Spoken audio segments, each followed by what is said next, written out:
tuned in at home? The fact that they had like 20 different lap napkins of different colors blew me away.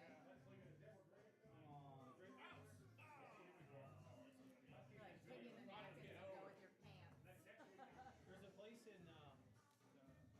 I think it's called Plantation House. Maybe it's a big white house. It's awesome. Yeah. One of my favorite places in New Orleans besides Baragas. If you like char-grilled oysters, and I don't like oysters. The char-grilled oysters, different. Right. I just tell him that. He doesn't like oysters. Like Yeah, I don't like them either, but you have to get them in Baragas. Yeah. There's one in Metairie, the original. There's one at the Hilton in downtown. Okay. Yeah, fantastic. I love New Orleans. So do I. My best friend went to college there. I can't even imagine how awesome that was. Oh my God, Mardi Gras. Huh? What is that, Tulane? She went to Loyola, but they shared the same campus as Tusk. Yeah, so Tulane's a big school there, but she went to Loyola, and then she went to Chicago for her master's. Titles 2 got it. Both those schools played. The one on camera is not as exciting as Our last column. We always do the tournament. yeah, man. Absolutely. They play it down in downtown. Yeah, yeah. In all the skyscrapers. Checking, check. Test. The night before St. Patty's Day, we just drove to Chicago and stayed with some of her friends, and we did St. Patty's in Chicago.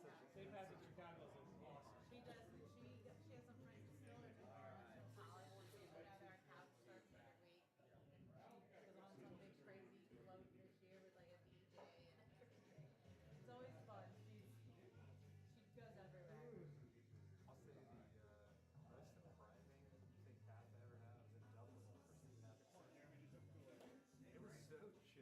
was so chill. Like, Compared to how we were. I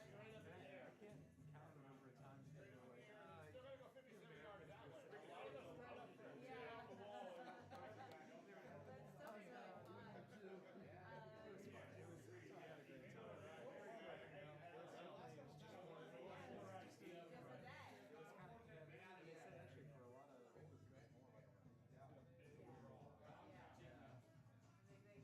Only one rises, one throne, one champion. It's the championship journey.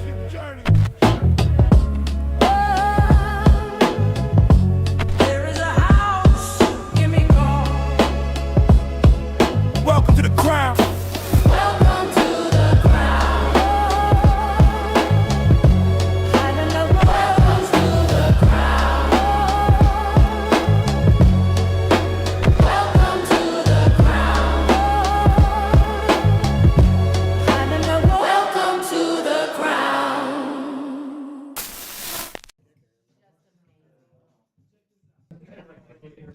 All right, ladies and gentlemen, we are back. The Crown 2026, the Gimme Golf Club, the road to Pinehurst. Yeah, it's going to be a good night here. We got two matches coming to you. The first one we got Mr. Corey Goodson, Mr. Kyle Walton. And I think we're getting ready to go here. Yes, we are going to get rolling here in just a second. Again, my name's Kenny Riley. I'm joined with Mr. Mark Jones, Mr. Jonesy, in the booth tonight. It's going to be an absolute pleasure calling this match with you, Jonesy. Yeah, looking forward to it. It kind of got tapped in here at the last minute when I walked through the door, but I'm ready to go. All right, and looks like the players are as well. Pebble Beach, we are headed to the first tee box. We are going to go into the camera for the ceremonious handshake. Friends now, but mortal enemies after. All right, epic matchup between our fearless leader, Mr. Kyle Walton, Dubs, on Slack, the proprietor of all things cool, Pebble Beach.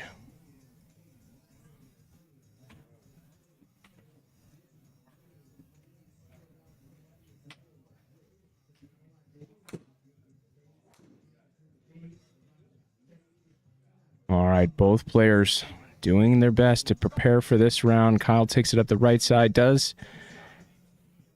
catch a few branches on the way down, but does have a little bit more of a window than it seems.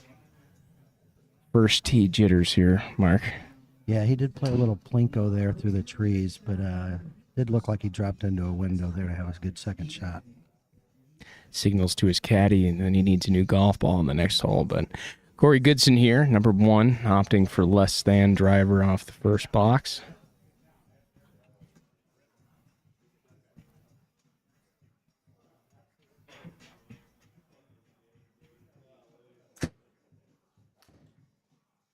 All right, Corey Goodson taking it up the left side. Little baby fall off the table fade. Stays in the fairway just into that first cut, but going to set him up for a pretty good look. Oh, I tell you what, from Mr. Walton, 146 yards, has a window of sorts, a couple of low-hanging branches that may be in a window, but I think he's going to have no problems getting this up and over. They got minimal wind out there, so it shouldn't be too much of a factor.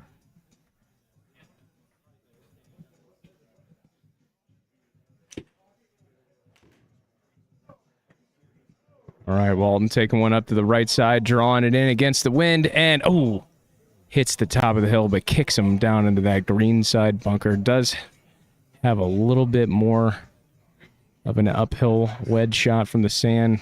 A little bit more room. Would have been terrible if it seen it up in the lip there, Jonesy, but seems relatively safe. Yeah. And you got Mr. Goodson here. He's got about 142 yards, playing up about 11 feet. Yeah, you know, it's very unpebble-like to have a pretty calm wind here, but ball's just slightly below his feet coming out of that rough.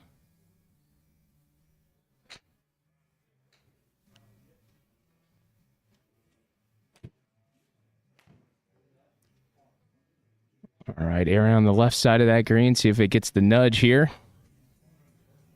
Oh, and it does. It's a great shot from Corey Goodson. Safely aboard the green there. Yeah, gets it on.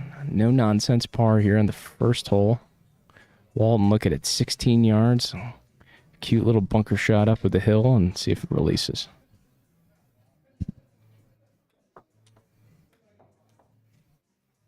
Oh, airs on the right side and finds the gimme circle. Lights it up. Both players in for par. Headed to number 2. What a shot.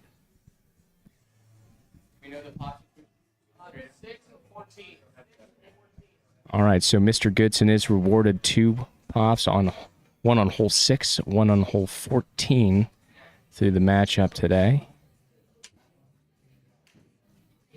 Number 2, we've seen this hole be a risk reward for some players. Relatively short here for a par 5, but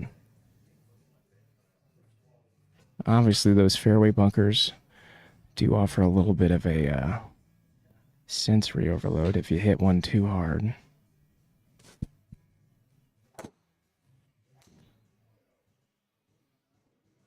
All right, Walton up the right side with a little draw. All right. Pumps one in there just before the bunker, so he's going to find that very, very first cut just a few inches in. Has such a smooth swing. It's almost like watching poetry. Poetry, yes. Hot butter poetry. Poetry. All right, so Goodson's first par 5 here. See if he does elect for the big dog. He does. Guess I should say if you could watch poetry, that's what it would look like. Thank you, Mark.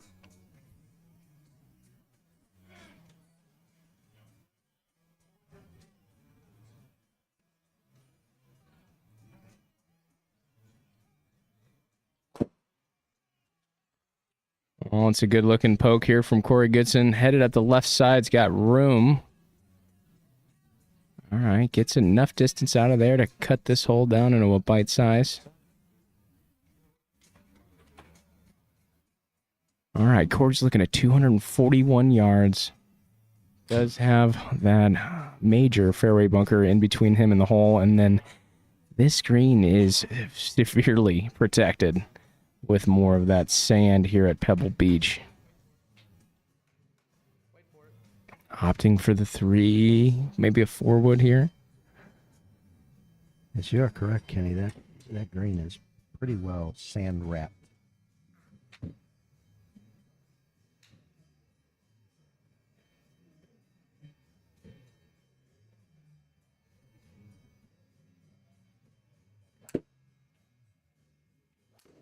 All right, hit hard. See if he can keep it in rain here.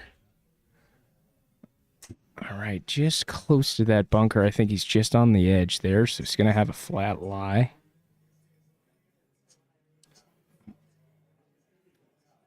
Dubs here with 210 yards out. He's got a pretty good look at it there.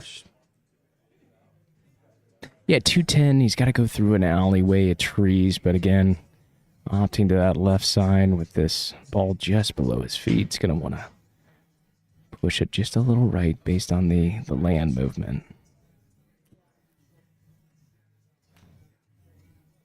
All right, keeps it low. Headed up the left side.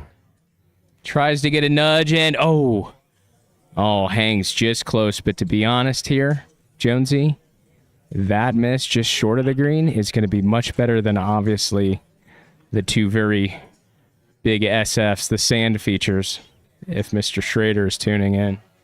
That's correct. So Nice little chip from over there.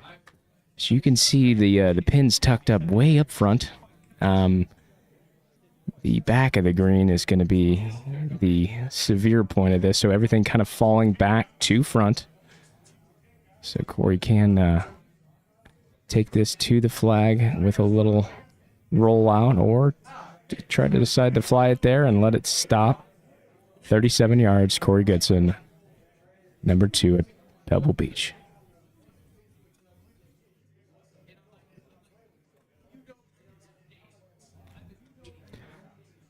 Shots off.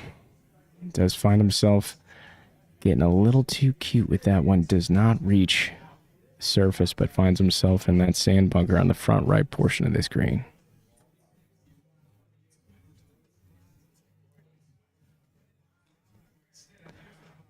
Love that bunker swing. Big, wide follow through. Just shy of the circle.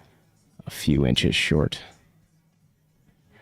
All right, so Jonesy, this is a tough chip here. Obviously, those beads moving left to right. This ball's going to want to hit the green, and it's going to go right hard.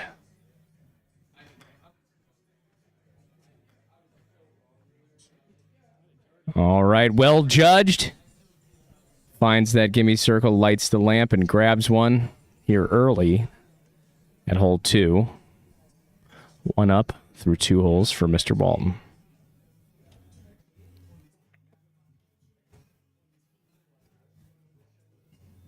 All right, number 3 has been an interesting play for some. There's obvious reasons of why you want to take on that left side line to cut off a lot of that distance, but there's some big trees in the way, Jonesy, so you got to be careful. It's definitely a setup for a draw player.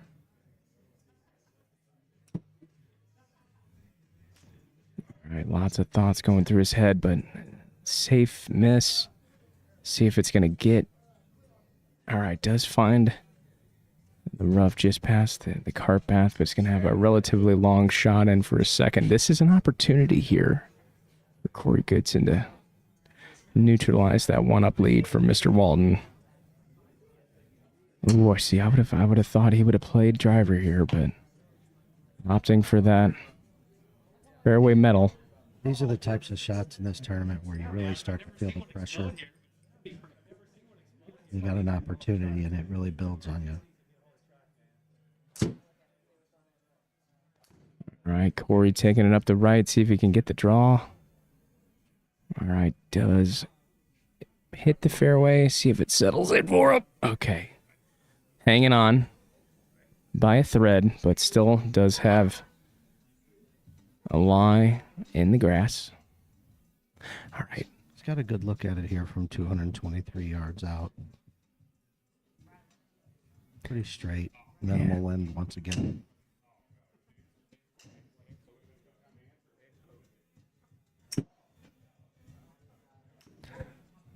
All right, shot comes off a little bit to the right, starts drawing back. Does it kick?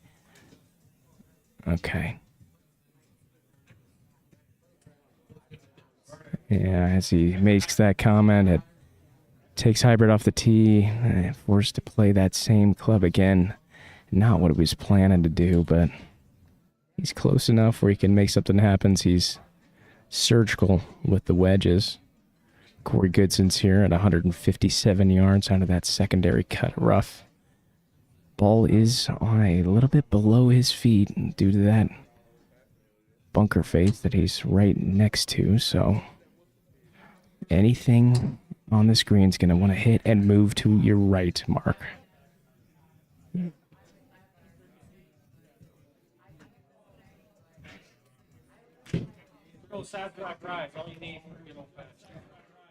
All right, headed up towards the front right portion of the green. Oh, he does kick on. A collar kick pushes him back off the far side of the green.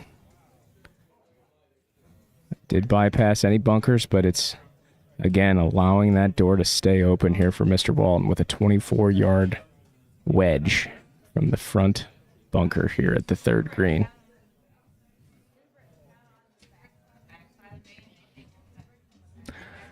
All right, so typical sand shot here. Does have to get this elevated. Got a pretty good lie in the flat bottom of it.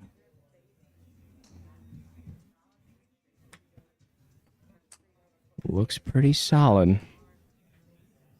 Oh, he's in. He's feeling the wedge game today.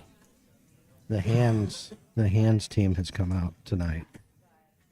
All right, speaking of hands, Jonesy, this is at the very back side of this green.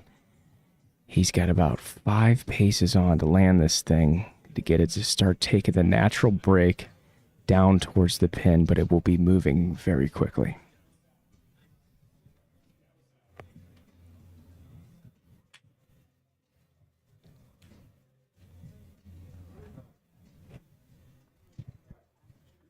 Yes, you do have to be a little careful with this one here. Oh, he's played it pretty darn good. Oh, it stays on that top edge. Doesn't get the rollout to get it to tumble down that hill. So both, or Mr. Kyle Walton does salvage a par there and takes another one up on Mr. Corey Goodson. Corey's got to shake out the arms, cool as jets, and start playing his game. Match play, it's just 1 point, one hole. Plenty of golf left. Yeah, you got to be able to contain yourself and just take a deep breath and then get right back into that next hole. Yeah, hole 4 here, 315-yard par 4.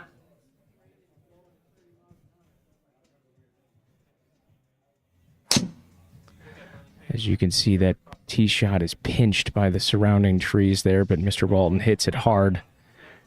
Bypasses any of the trouble both left and right side of the tee box, and 280-yard drive out there. Seems to be finding his groove here. First couple of holes. So it'll leave him a good second shot in from the fairway there. Now this fairway is severely slanted left to right, so anything in the fairway is going to want to come to the right. You'll see that commonality for the next few holes along the water feature.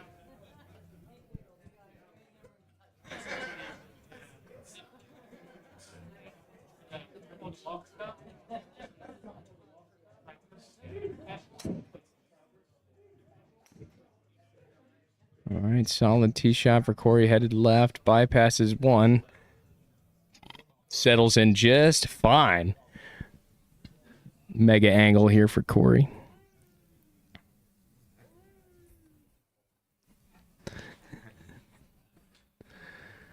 Both players, I believe, playing from the fairway for the first time in this round. Yes. Corey's left with 76 yards. Ball just slightly below his feet, so it's going to want to favor the left to right move here. Corey's set his sights on just behind the pin. Again, another green sloping back to front. Corey Goodson.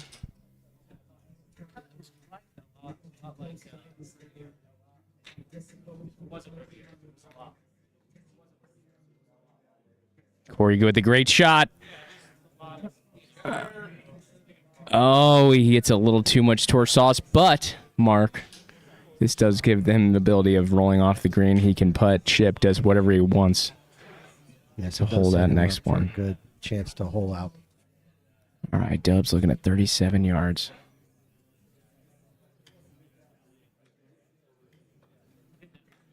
All right, looks right at the flag. Settles. 2-hop stop. Kyle Walton in the circle He for is his locked birdie. in on the He yellow is. circle He tonight. is.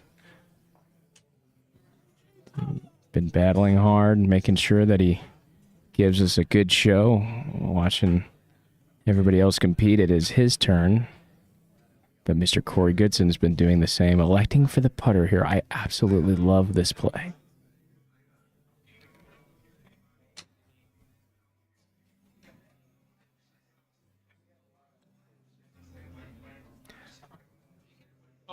He does it!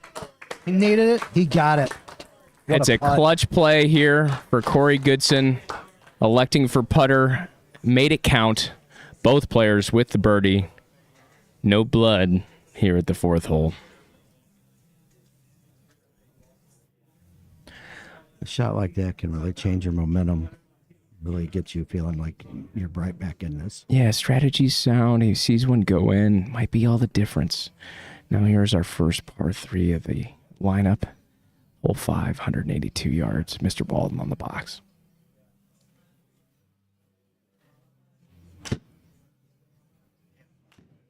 Well, it's a compressed golf shot headed to the left. Mark, the left side is the toughest of these two sides. Obviously, you have the beach over to the right. The left side is going to leave Mr. Walton with a super fast downhill chip. Almost impossible to stop.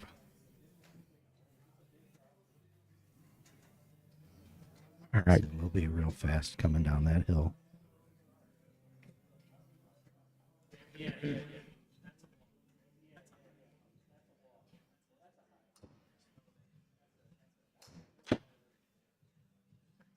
All right, Corey with a good-looking shot here, headed towards the right center of the green.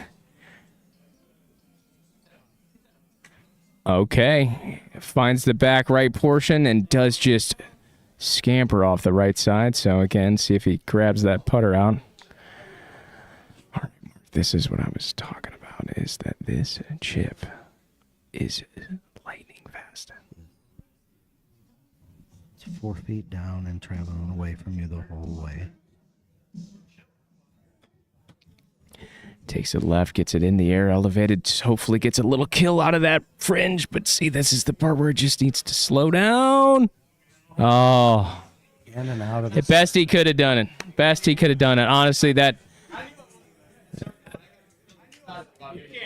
was a very well executed golf shot. Almost impossible for that ball to stop from that area of the hole. But Corey Goodson looking at about 40 feet here for his birdie.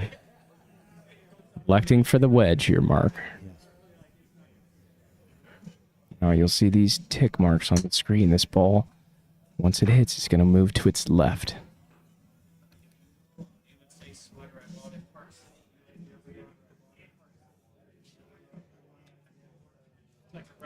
Looks pretty good, folks. Oh, he snuggles it up right next to the cup. And for his par, Mr. Walton, and for the bogey, reducing Mr. Walton's lead to 1 up through 5 holes. Corey Goodson's got that look in his eye. Feeling some flow. You really see the difference there of what being on either side of that hole really actually means in terms of your second shot. Yeah, obviously the right side of that last hole was the beach and the water, but that left side, it just demands so much more of a golf shot than, as we could see, one of the best chips I've seen on that hole, but just can't stop, can't hit the brakes fast enough. So, all right, Corey Goodson steals the box here. Hole 6. Beautiful look here, opting for driver.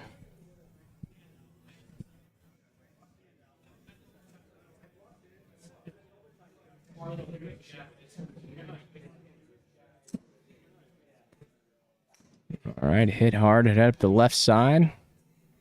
See if it's just going to stay left of those traps. And it does. All in all, he's got all the distance that he could want at 262 yards, so he's going to have a good look up and over the hill towards the green. He does take those cliffs out of play on that side also. Ooh. Okay, we're seeing some upper registry, the ball speed here for Mr. Walton, letting it fly. 280 yards of carry, rolling out to 300-plus yards. Shrinking this hole relatively easy.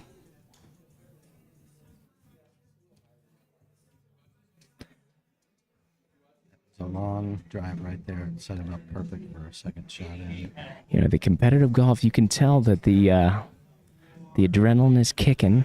Both of these guys are zoned in, but swinging this club a little faster, a little harder. Love the competition. All right, Corey Goodson opting for the fairway medal here.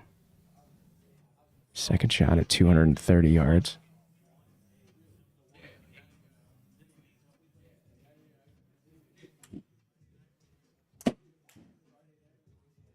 Ooh, tries to bite off a little bit more than he can chew and does find himself in the bunker here right up the base of this hill. This hole's gotten considerably more difficult with this shot here.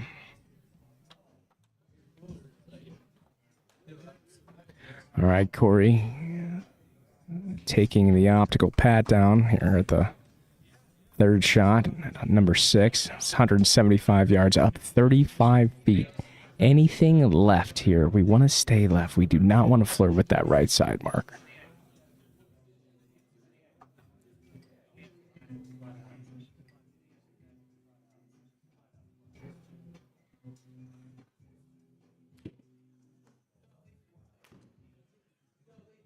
It's a pretty good looking shot here from Corey. Gets it out of the trouble and scampers up here towards the green. He's going to find that lower right-hand portion of the approach. All right, Mr. Walton left with 174 yards.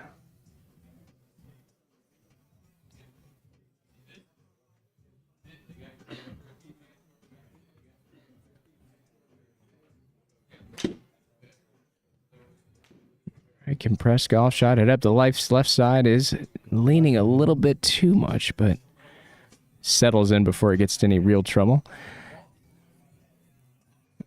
Mr. Oros, we can see all your comments. Mr. Rainbow on the 1s and 2s, making sure that all of your comedic relief is showing up on the screen for us. I did see a flash up there of a message from Mrs. Goodson. Good to see her. She was given some be strong emojis, I believe is what those were. So always nice when your family's watching.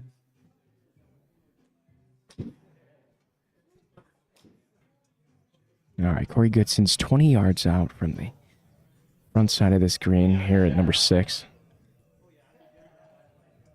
See if he can get this thing moving.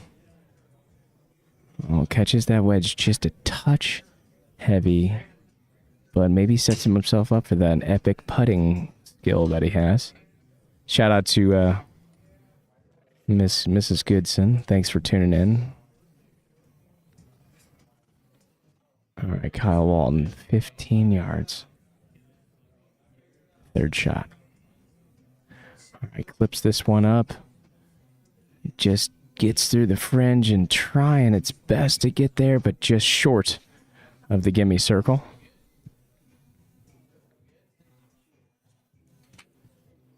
As if the gimme circle had a ridge around it there and it was just keeping it out. Force field. All right, Corey electing for the putter. See if he can do a repeat here. I love the play. It's an uphill. He's got to get it to the hole.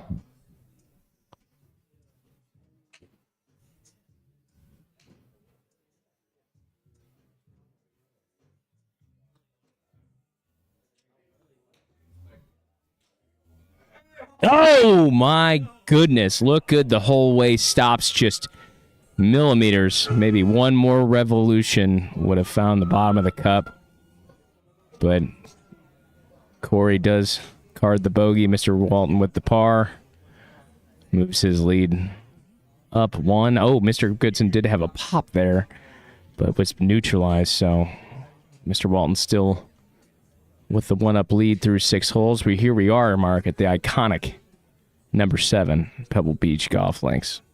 Yeah, so they're gotten lucky here that there isn't much wind. Actually, the wind's behind them here.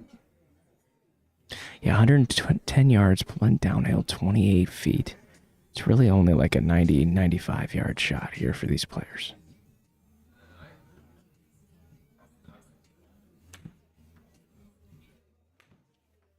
All right, a nice little sand wedge or a gap wedge for Corey. Does his job. On for his par.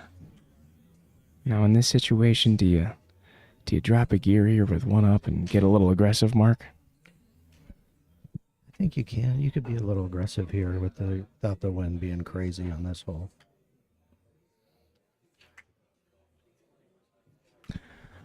I like the look. Pin stretched all the way in the back. Okay, it does zip back with these players opting for these higher lofted wedges. The spin control is paramount. So Mr. Walton, 16 yards up the gut. Wedge in hand. Let's see if he can do something special here.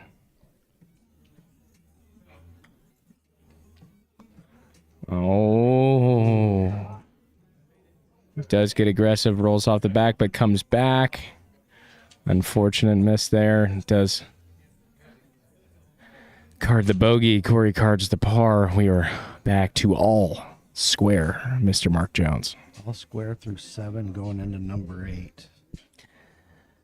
And getting into the meaty part of this match, hole 8 is an equalizer of sorts. Obviously, it's a pretty blind tee shot, and there's a cliff face just about 290 yards up the right, so players opting to stay left. Corey with the driver, hole 8, Pebble Beach.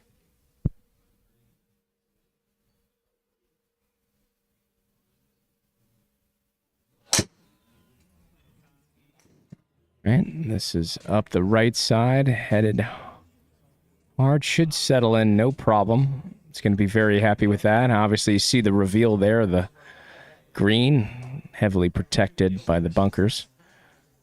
But a great shot nonetheless. That was a well-placed shot. It gives him a great look in for the second. All right, Walton letting it rip. Headed up the left side, dead straight. Straightest drive of the match there. Just reaching the very ending of that landing strip. So both players get to peer over that cliff face and say, you go first. No, you go first. Kenny, I would be remiss if I didn't mention here we are sitting in basically the heart of St. Charles City. And we did just hear St. Charles' finest, bravest drive by on an emergency response. So I'd like to tell those guys to be safe out there tonight. Yes, thank you for all you do. Please be safe. Thank you for protecting us all. St. Charles' finest. Mr. Mark Jones is a part of that brotherhood of firefighter and fire people, but he's spending the night with me here in the booth. All right, Corey Goodson from 178 yards.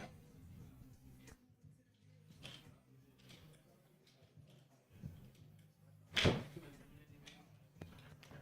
right, this ball's going to want to have a magnet to the right, Jonesy, as he hit it hard enough. Okay. Yes, that cavern here, as you can see, the depression here from where these guys are hitting down towards the green, it's just, natural forces of gravity. That ball just wants to suck down into that gorge of sorts, but Walton just a few paces in front of where Corey was, 168 yards. See if he can get a teach.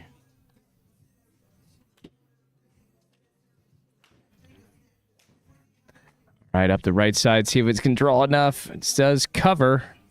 Oh, it's a good shot. It's a great shot.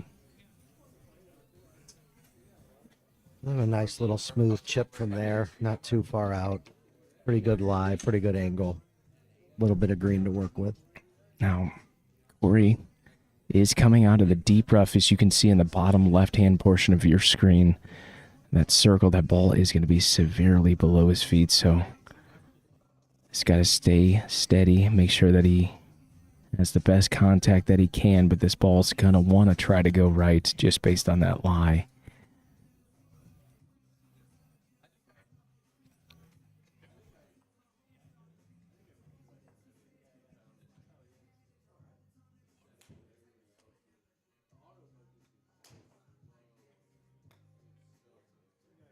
All right, it's a good-looking shot here from Corey, but does just land short of the gimme circle. But from that lie, exactly what he needed to do. Basically, Great shot from that area. Yeah. Really good shot. At deep rough, you never know how that ball is going to come out, so that result is a favorable one for Mr. Corey Goodson. Mr. Walton from 15 yards. All right, pretty good. Does find the circle. It's a good-looking shot. All right, Mr. Walton with the par. Mr. Goodson with the bogey. Walton snags back that one, bringing him one up through 8 holes. All right, Mark, this is the stretch of holes here that lines the ocean here. If my geography mind reminds myself, I believe that's the Pacific Ocean over there. All right, asking for this ball to come back left, which it is. This. If he catches this speed slot, big bounce here. Oh, it does stay on the top of the hill, but better than most. Staying on that right side. Now, Corey obviously seeing the potential issues of getting a little too acquainted with the right side of this fairway. Everything in this fairway will bounce to the right, Mark.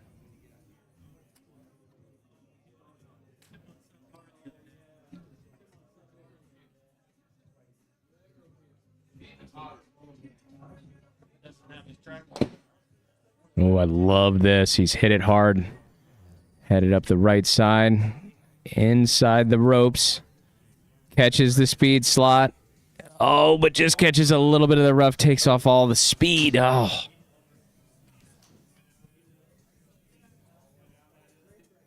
Just a few feet left of where that was, and that ball is way down the hill. Yeah, another 30, 40 yards. It's going to be left with a relatively downhill line, too, so once our camera crew gets up to that spot, we can take a little bit more in-depth look at what that lie is. But Kyle Walton, 202 yards. Ball is below his feet. Going to aim just a touch left. Expecting that right move.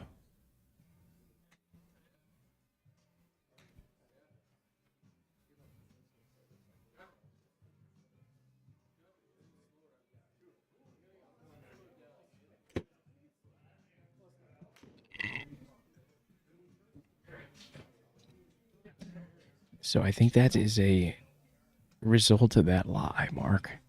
Mainly with it being downhill, the trackman is insanely good at replicating real-life conditions. Anything left up to chance is it could rear its ugly head and not reward a shot off a perfect lie, obviously, here off the turf here at the Gimme Golf Clubhouse, but that's why we love the trackman. Over the years, since I've been a member here, and the updates have really changed the way you have to play this indoor game of golf. All right, Corey Goodson, 191 yards, similar downhill lie.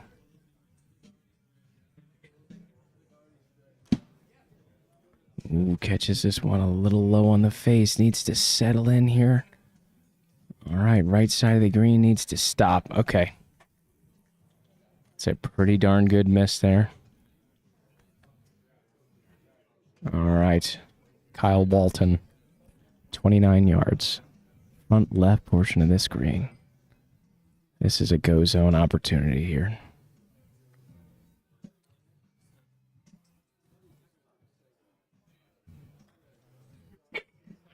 All right, hit well. Needs to probably settle in and spin.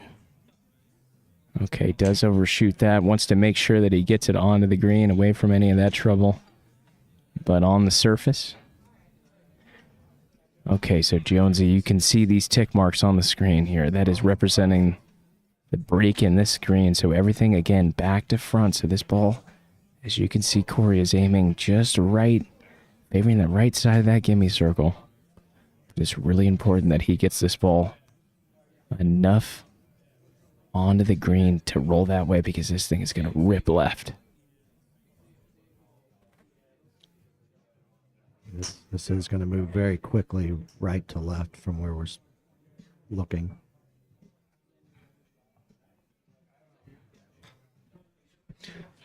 Oh, looks good, Mark. Looks good. It's a well-executed shot from Mr. Corey Goodson. Finds the gimme circle. Very fine shot there. Very Goodson in with the par. Mr. Walton with the bogey. Back to all square. All right, the fellas are in using the facilities, making sure they get some of the roller foods that Pebble Beach is offering here. Maybe a little Chex Mix, pork missile, whatever they want. Mark Jones being so kind to pick up the tab for these two players today. Threw down his credit card and said, let them get what they want.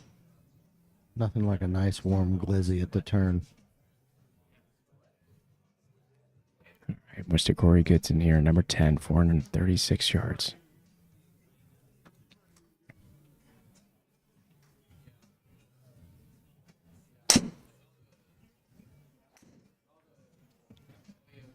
All right, he is veering a little bit to the right, needs to settle in because, oh, he does. Finds a barranca there and keeps him on the planet. Mr. Aaron Long here in the box.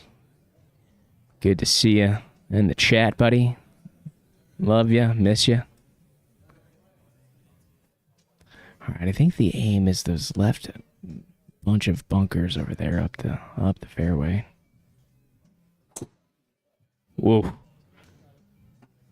Ball is moved, never leaving its line, just a subtle 2-yard draw. Hits the fairway, gets on its horse, and keeps on running. It's a great swing from Mr. Walton. Yes, perfectly placed in the fairway.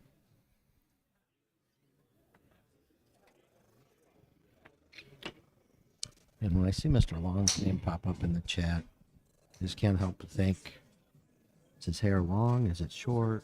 I mean, he just does all kinds of stuff with it. Double transfusion for everyone. For all of these people, Mark. All right, so this is I don't even know how you can plan for this shot. He's on the side of a cliff. It's really just hit and hope for Corey Goodson here. 206 yards. For our viewers at home, you can see the lie that he's got. I don't even know how the ball's sitting there.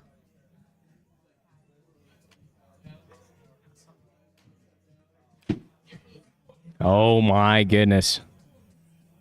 The fact that he was able to get a club on the ball from that lie is a feat of its own. Wow. All right, settles in with a fairway lie. That is a 10 out of 10 golf shot here for Mr. Corey Goodson. That is well done from that lie angle and from that rough. Oh, Georgie joining the chat. The newest addition to the Long family. You're one of us, kid.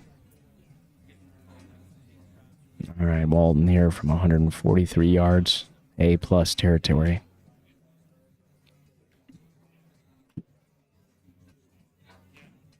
All right, it's a healthy swing here. Zoned in on the flag.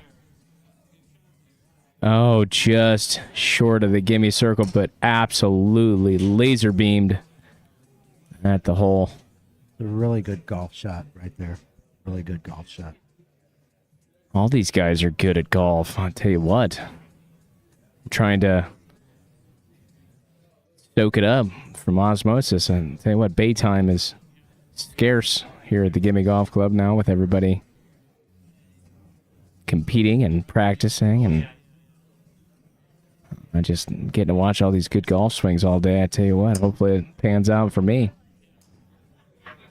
All right, Corey Goodson, 61 yards. Hole 10, Pebble Beach.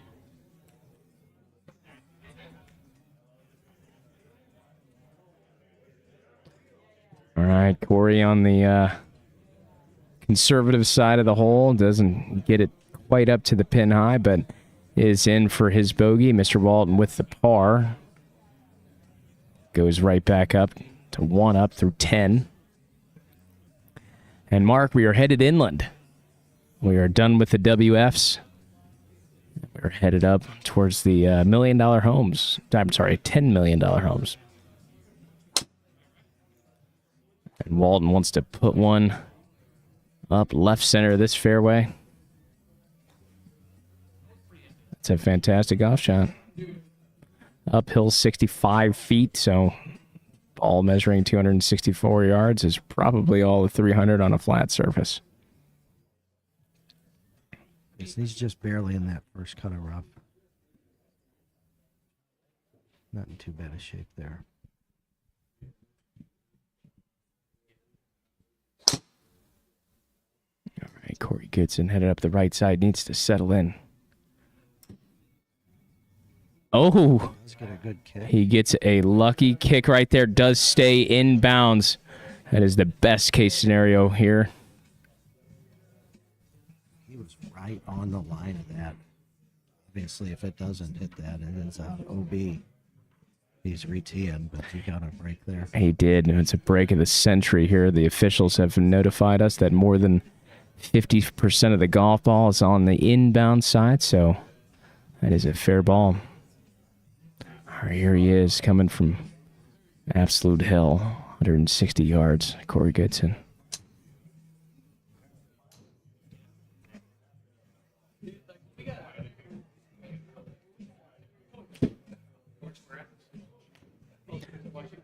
Gets out, but he gets another bounce here. He's paying double dues today. Paid Carl the greenskeeper to throw that ball out of the trees at all costs. Love to see it. It's amazing. It's hard enough to get one good bounce on a golf course and to get two in a row. Must be living right. Kyle Walton, 119 yards here for his approach at number 11. Ooh, I like it. Oh, boy. Got a backstop, see if it comes back. Oh, just travels past the gimme circle, but somehow stays where it's at. But it's a great shot from Walton. And for his par, Corey Goodson's third, just 33 yards over one of these beautiful sand bunkers here, but it's honestly the right side here, the be below the green here, as you can see on this bigger screen here that Corey just saw, this ridge. There's a hill going up to the pin, and then it flattens out, and even up towards the back that has a backboard, so players can get a little creative here.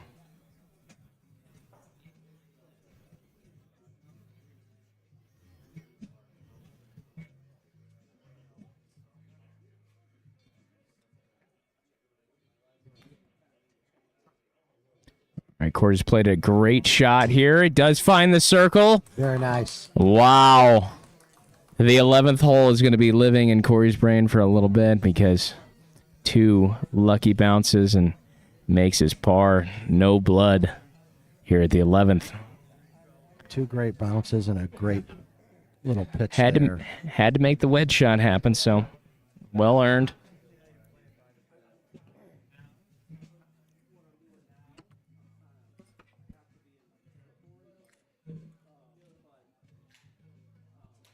All right, Walton with the tee box, 207 yards, king-sized par 3 here.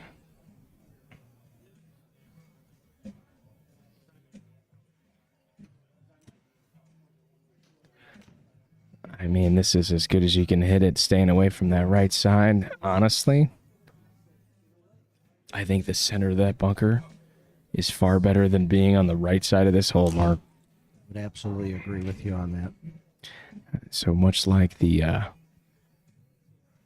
5th hole, anything to the right side of this green is going to be almost impossible to stop.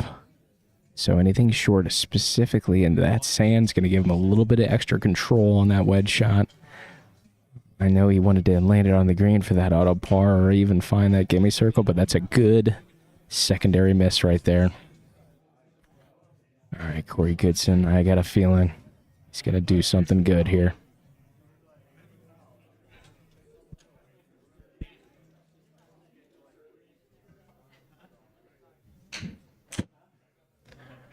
Ooh, compressed golf shot here. Looking really, really nice, folks. Oh, he clears, but finds himself just on the back side of the green. That is a great shot for Corey Goodson. I had a feeling, Mark. I had that feeling. He was due for a crispy. He will have a little bit of the chip coming back. It shouldn't be too bad from back there. 20 yards from Walton here from the bunker. He's obviously shown excellent skill out of these sand bunkers today.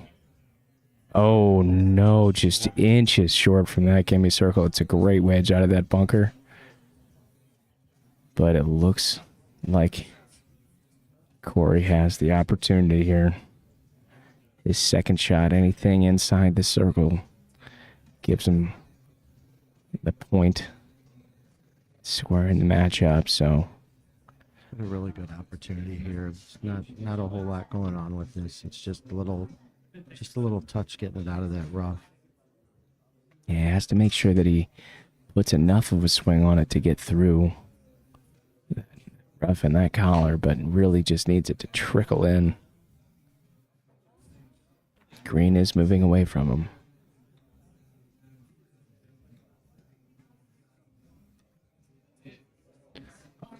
Plays it pretty darn good. And it does settle in. That's a great hold for Mr. Corey Goodson. Hole 12 in the books for the par, bringing this match all square. This is exactly what you love to see in a tournament of this caliber. It's just a great golf match. Yeah, a little ping pong, a little back and forth. Getting rewarded, getting some adversity. But Mr. Goodson scampers up to that tee box as he has the honors here. 13 is a 408-yard par 4.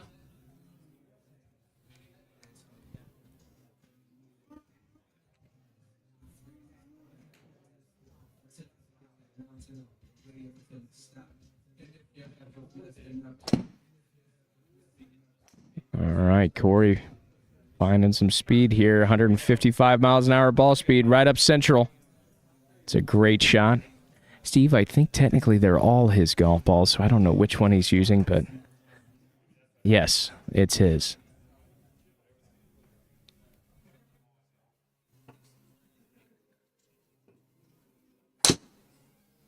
Ooh. All right, nice tight draw up the right side here for Walton, carrying over 260 yards, settling in a very nice result here.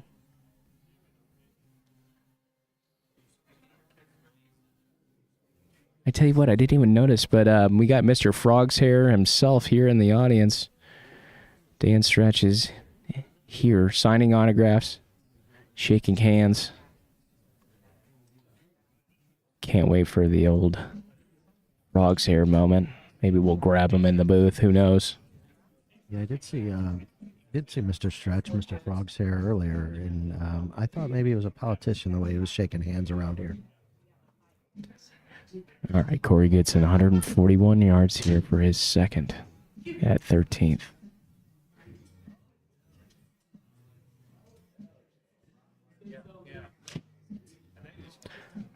Oh, compressed golf shot, holding the finish on his head and a little left, which is the preferred side to miss. Yes.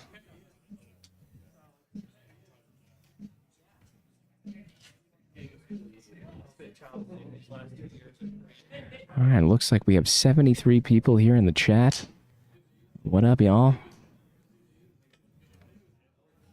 All right, Mr. Walton here from 137 yards for his second.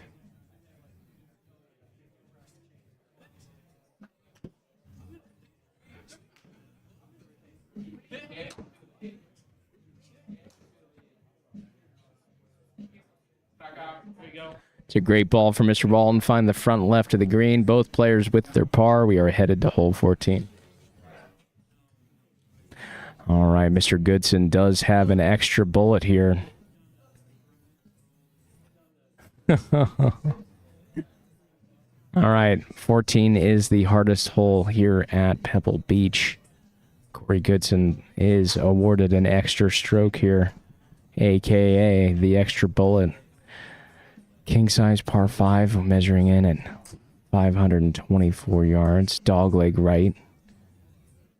It gives the players an opportunity to hit the fairway, but some trouble surrounding the fairway, both in the forms and fairway bunkers, both on the right and left side, this landing area.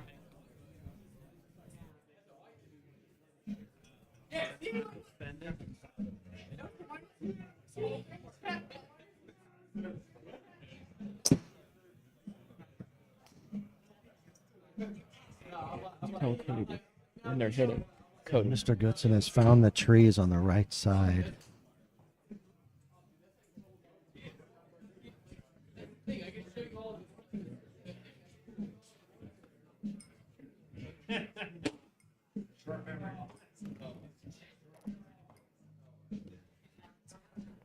All right, so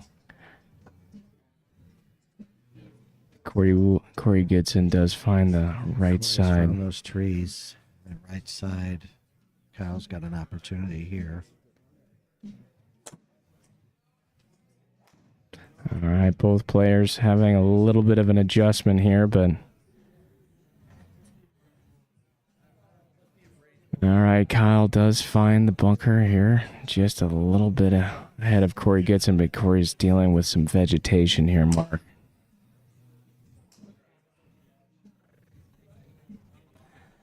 He's searching what opportunity he has, and it is slim to none. It's just hard to tell if any of those branches here in this are going to catch that golf ball and kick it right back into the trouble.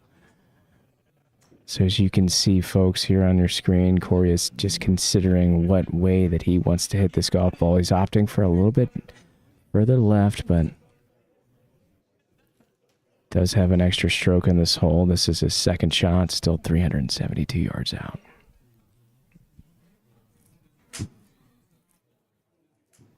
Anything that he could put in the fairway from here is going to be a good shot.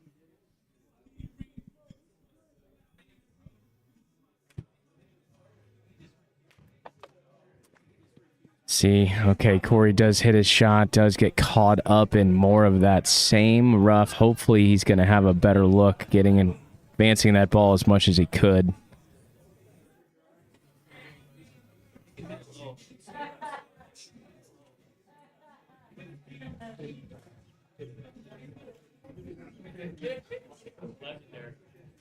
All right, Walton, 346 yards.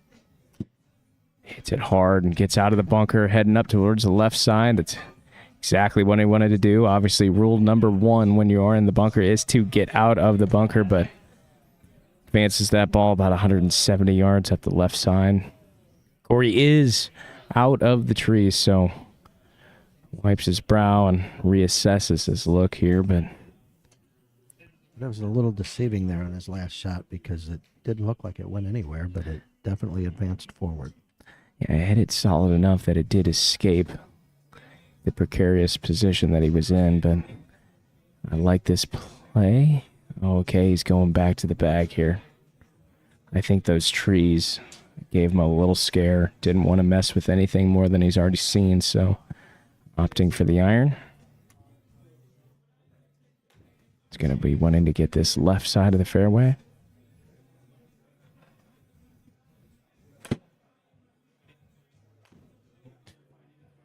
Oh, does catch one branch back on the very last set of limbs there. Unfortunate, but it's gotta play the lie he's getting. But 250 yards left for his fourth shot here at the par 5, number 14. Goes back to the utility club here, the fairway wood. Settle in, buddy. Finally got what I would call a straightforward shot here. No trouble to really mess with.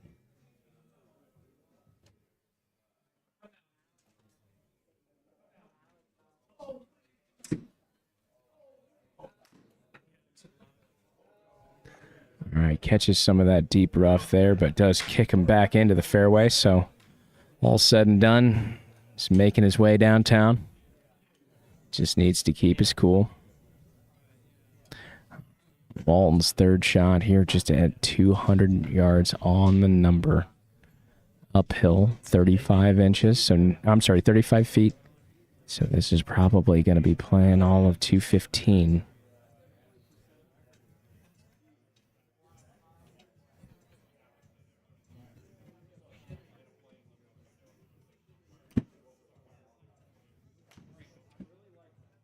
All right, it's well hit, but it is headed left. All right, it's going to be a wedge off here, folks.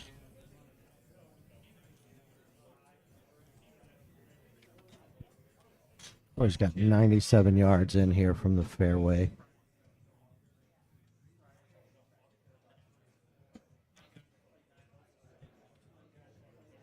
All right, it's playing up the hill. As you can see that heat map on that green. Anything behind this flag is basically back.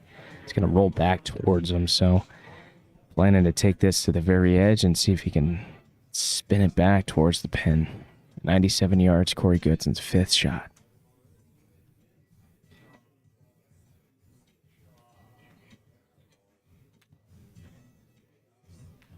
All right, it's a good looking wedge here.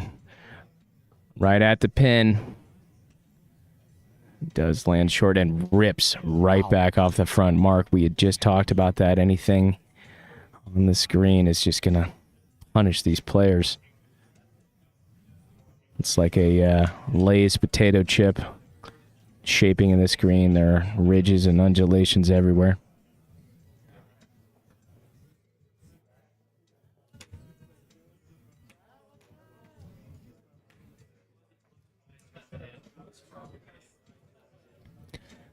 Well, with a pretty saucy wedge here, just escapes the far side of the gimme circle. All right, Corey's sixth shot here from 30 yards, pretty similar to what Mr. Walton just had there. See if he can kind of understand how to play this shot. Now, probably about halfway from him and the pin is a huge tabletop, so he's got to make sure he gets it on top of that ridge to ensure that he doesn't zip it right back off the green again.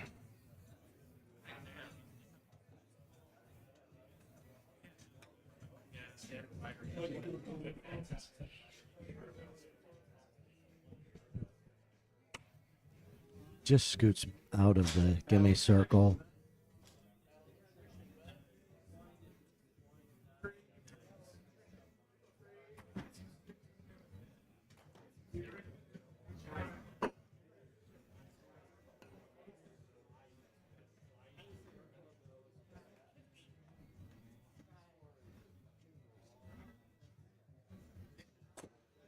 Hole 15. Kyle has hit a drive that's going left on him.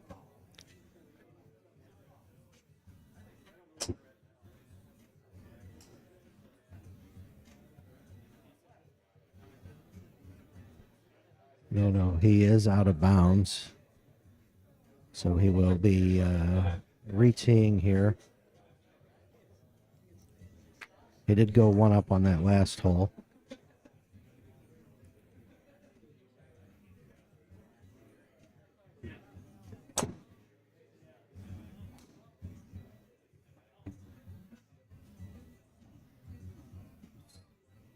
His third shot from the tee box. It's down the right side, just in the first cut of rough there.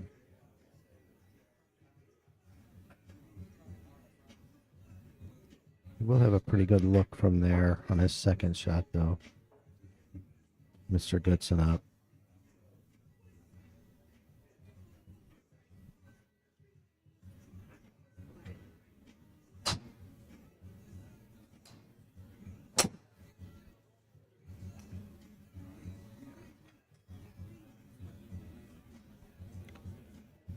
Corey's drive is straight down central.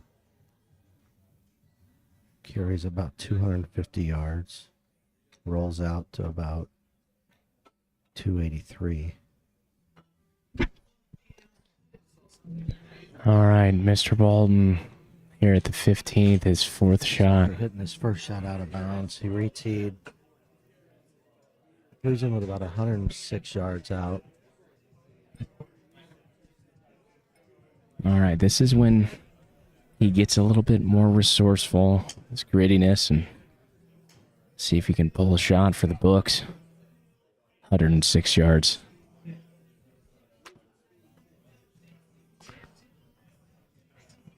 All right. High flying wedge. All right, lands on the green just in between the collar and the gimme circle, but in for his 6. All right, the time is now for Corey Goodson to make his move, left with 104 yards. Almost a carbon copy of that last shot from Mr. Walton. The play is to get this behind the pin, Mark. You got to get it behind the flag.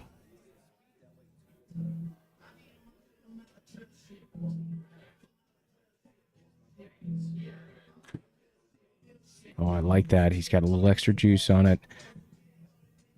Oh, is he going to get a little nudge here?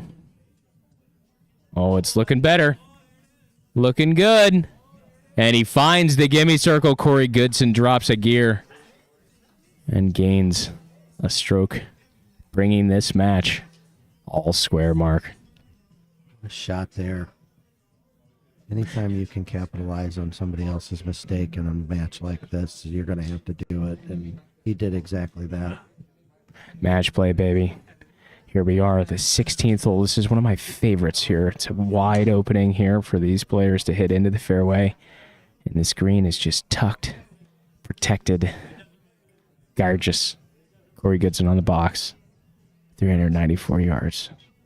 All square.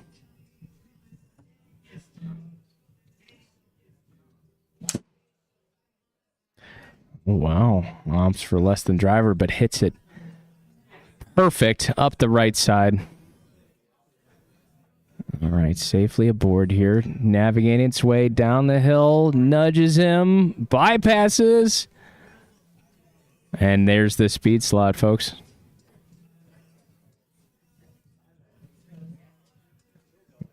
Right. 3 wood, and he's out there 280 plus yards. That's why he likes it so much. That's why. All right, Walton with a good-looking tee shot up the right side with a little draw. Touches center on the absolute pinpoint middle. Speed slot is plentiful.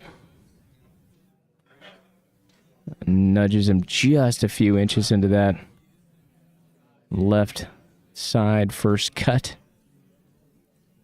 Corey Goodson's left with 116 yards. This is a thinner green than most, but again, Mark, look at this. Kind of set down 10 or 11 feet. Protected. Beautiful sight here.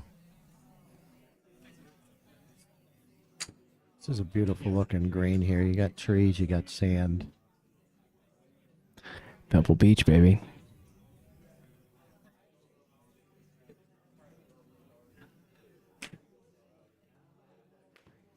All right, Corey Goodson at the flag, missing on the smart side, low side here left. See if it just sits for him. And it does look like it stays on the green, so in for his par.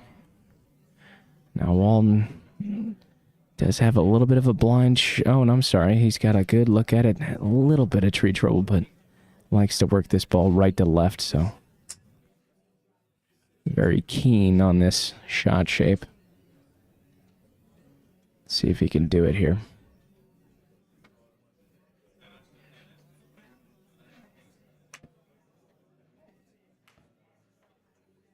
All right, hit high. Touches the heavens, but overshoots the green just slightly. Oh, no.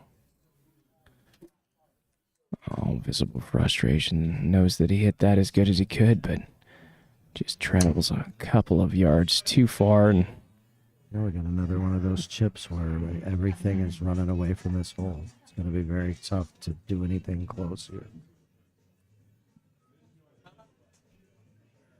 oh, no. Okay.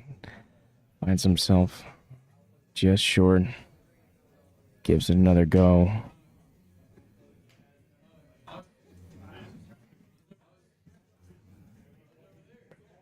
And again, it's just so tough to stop these chips on those downhill lies. So Mr. Goodson takes that hole. His first lead here at the matchup. Coming in the 17 mark, one up, Corey Goodson.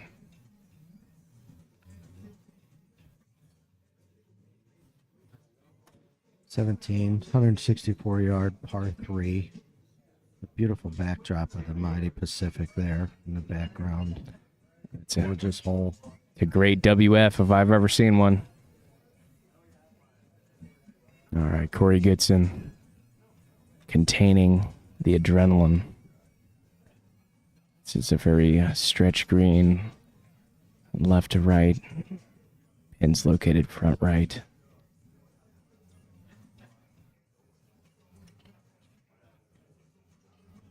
All right, shots off, holding the finish. Looks good. It's on the right side. Settles in. And for his par, does exactly what he needed to do there. All right, Walton.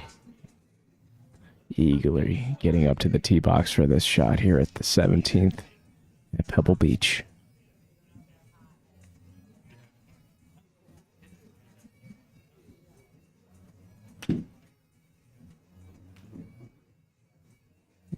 Okay, headed a little left. Asking for it to go. Okay, does find the green side. Bunker on the left side of this hole. Okay, Mark, this is a do-or-die situation. Kyle's got to get this inside the gimme circle.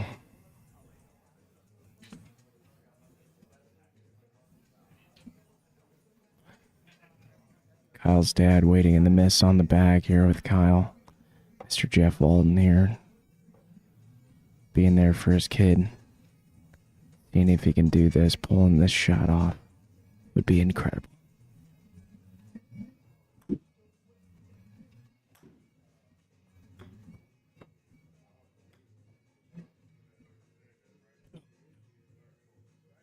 Oh my gosh! Misses the gimme circle by millimeters. And Corey Goodson defeats the Kyle Walton. A big congratulations to both players, but Corey Goodson survives and advances and punches his ticket to the Crown 2026, the road to Pinehurst. Mark, my God. What a match. I mean, I've got a back on this seat, but I've been on the edge of it the whole time. My goodness. I tell you what, both players showing their grittiness and their availability to make the shots that are called for. Corey Goodson stays patient and overtakes Mr. Walton here in the 17th hole of Pebble Beach. We're going to go to the pen cam. Mr. Corey Goodson's grabbing that. Going to sign his name that'll live forever. A big round of applause for Mr. Corey Goodson, surviving, advancing, punching his ticket to the road to Pinehurst. And here we are, Mark Jones. It's just incredible as we get through these matches. These guys are playing unbelievable golf, coming down to the wire. I would say this, it's obviously a congratulations to both players, but yeah, both players, they fought all the way through this, and you know, when one would make a mistake, the other one would recover, and that's what you got to do in these tight matches. Is you just got to make one good shot, and you can get right back in it. Agreed. Staying patient, understanding that it's a full round here, and just waiting for your time to strike. But my hat's off to both of them, and Corey Goodson for staying patient, waiting for his time to strike. But I do want to thank everybody in for the chat. We've got another match coming up. Mr. Jeff Bertch against Mr. Momo from down south, one of the fam. But I do, speaking of family, I want to give a shout out to Anastasia, my in-laws, Mom Shoy, Dad Shoy, and anybody else who's watching. I know Brenda, maybe she's tuning in. She might be tuning in. I passed on to the family that they would hear the smooth, sultry sounds of Jonesy on the mic, so maybe they did watch. I don't know. But No, we appreciate all of you out there in the Give Me Golf Studio YouTube channel. And also, I give a shout out to the 20s of people that are here tonight, showing up on a Sunday evening to support these guys. A big shout out to Mr. Kyle Rainbolt here on the ones and twos, making sure that the viewing possibility is going strong with Mr. Walton in that matchup. So thank you, Mr. Rainbolt. But stay tuned, everyone. Again, we've got a match coming up here in just a bit. But thank you, Mr. Mark Jones, for joining me in the booth. It's been an absolute pleasure. Thanks for having me. Always enjoy it. Walked through the door, had to fill in, enjoyed it. Well, we'll see you soon. Thank you for tuning in. Only one rises. One throne. One champion. It's the championship journey.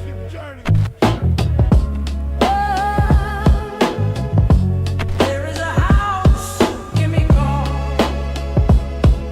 Welcome to the crown. Welcome to the crown. I don't know. Welcome to the crown. Welcome to the crown. I don't know. Welcome to the crown.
planning on renting it out during like golf openings, maybe play to instead of 1 to 6.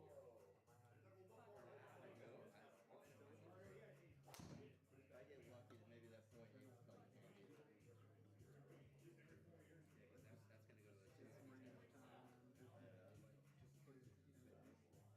Hopefully, I use that spot like that. Didn't know it existed. It's kind of new. It's pretty new. It's back to back.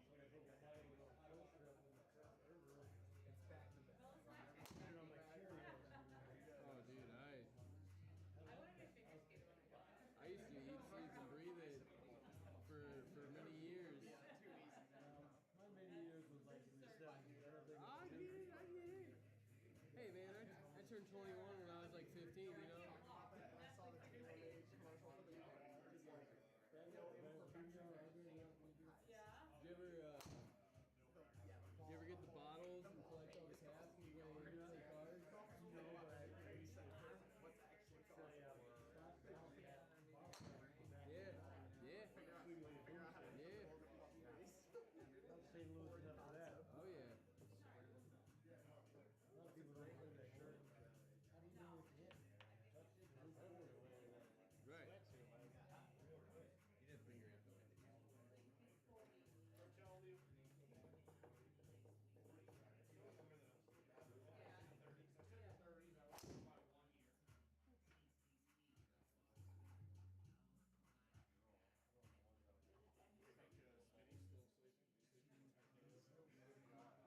in, did you? This story sounds hilarious.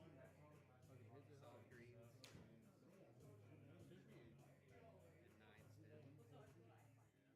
Pete, see that pin? Yeah, that's us. I think Jennifer said she left hers. So Mr. Walton, how you doing? You're good, sir.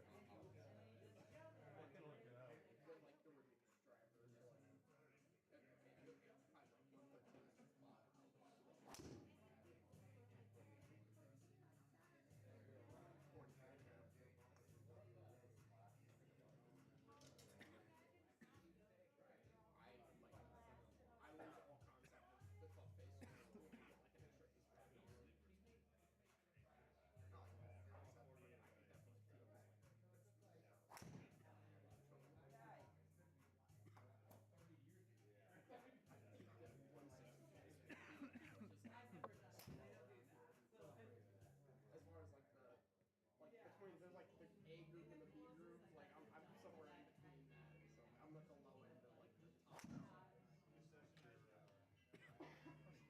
You got here? Yeah, I'm out. Thank you, sir. I'll see you Wednesday though, right? Probably not because I think Goodson gonna have his crown match that day.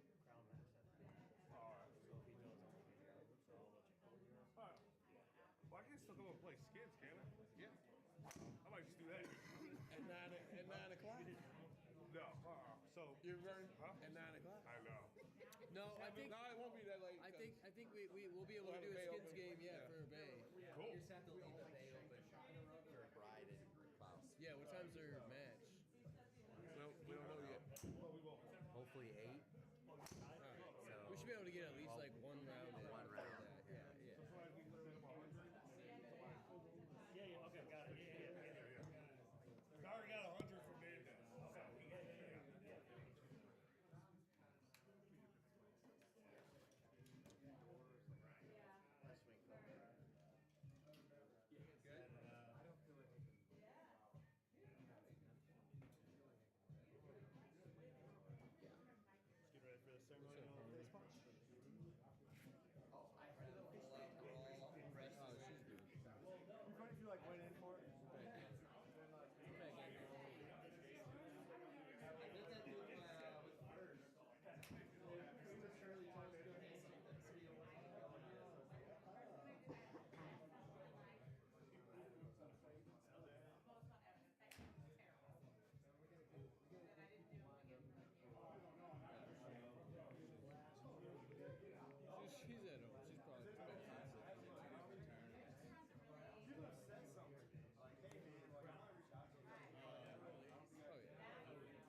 Only one rises. One throne. One champion. It's the championship journey.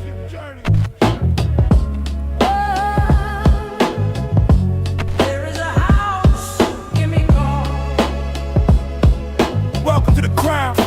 Welcome to the crown. Welcome to the crown. Welcome to the crown. Welcome to the crown.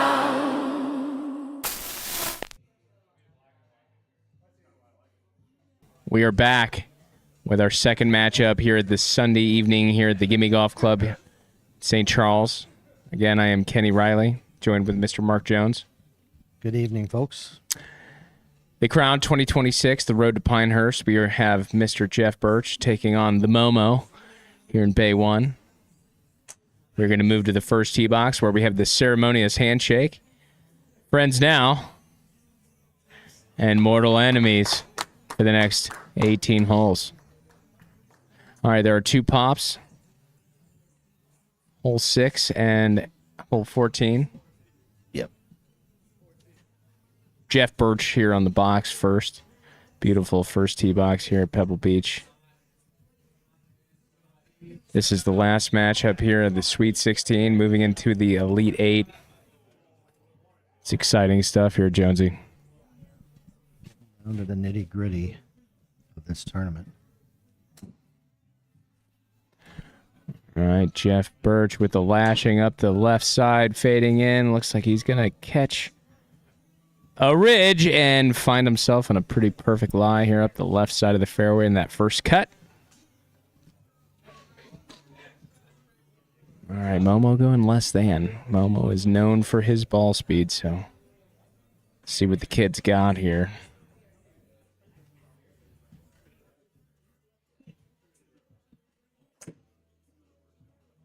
Ooh, we've got a club loss of hands. We're going to have to get that grip checked. And I tell you what, as long as it...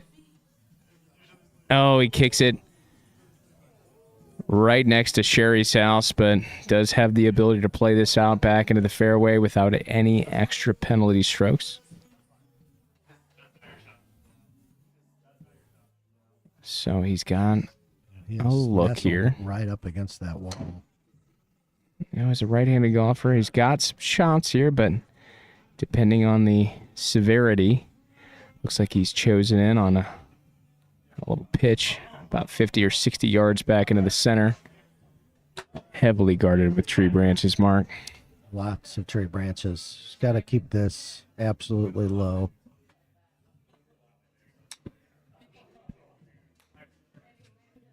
All right, does skate past it. Doesn't get that bonus cart path help there, but does have a look at the flag here for his third shot.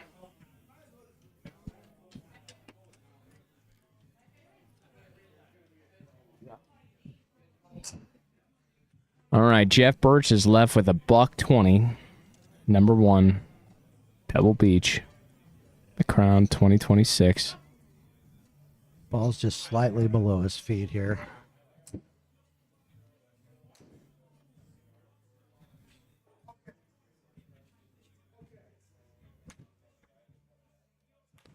All right, looks like a good move. Headed right, but settling in straight. Just going to be an abbreviated wedge shot, just short right pin and in for his par. Finding his groove here, Mr. Jeff Bertch. Sporting a fantastic field day t-shirt. Morris, Illinois. If you don't know, you do not know. Momo from 112. All right, this is a high wedge. Zoning on the flag, but just a little short. Thank goodness for no spin. All right. First hole is done. Mr. Bertch records the par. Momo with the bogey. Jeff Bertch with a quick skate out lead. We're headed to hole number 2.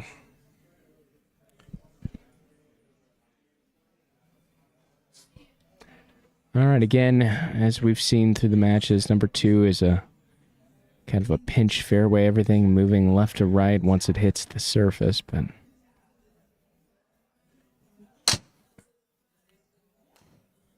Jeff having no fear, headed to the right side. See if we can get lucky here. All right, lucky enough. He's going to have a conversation with that bunker lip, but Yeah, he might. That lip might give him a little trouble there. It's on the upslope of that bunker. par 5, there's some strategic play there, but see, it's all about, in match play, it's all about what his opponent does. So Momo staring this par 5 up the gut. Again, I think we're going to see some severe swing speed and ball speed here. Momo's got plenty of power, some to spare. Speaking of apparel, Kenny, Momo on a day like today has the USA flag on his shoes. And like I told you folks, buckle up. 173 miles an hour ball speed, high enough to hit the space station. Is it going to come down? 280 yards, no big deal. Dead center of the fairway.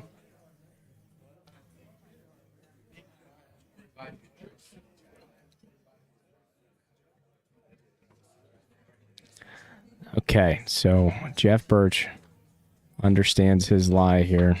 I do think that we've got a little bit of a compressed lip here, but looks like he's choosing the 150-yard marker for his range, so should be nothing more than a 9 or an 8 iron.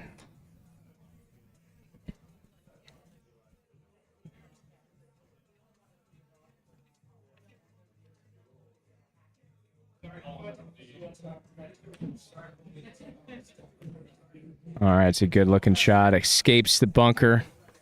Needs to bypass some of these branches here. Okay, does find the fairway, but he's got some trees to those things should have been trimmed, man. Where are we at? Pebble Beach. Gosh. 6 and 14. 2. 4 and 16. All right, Momo from 212. A nice lashing, but losing this out to the right. Hopefully it stays off of anything concrete. Oh, no.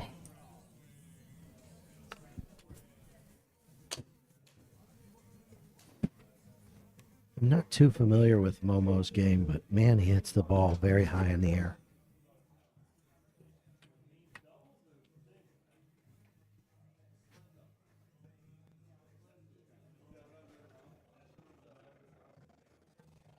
Bertch here with his third shot. 102 yards out. Yeah, he's in a precarious spot here, but does like to play the fade here. 102 yards. Let's see if it's going to rip back for him. Oh, the dreaded straight ball, but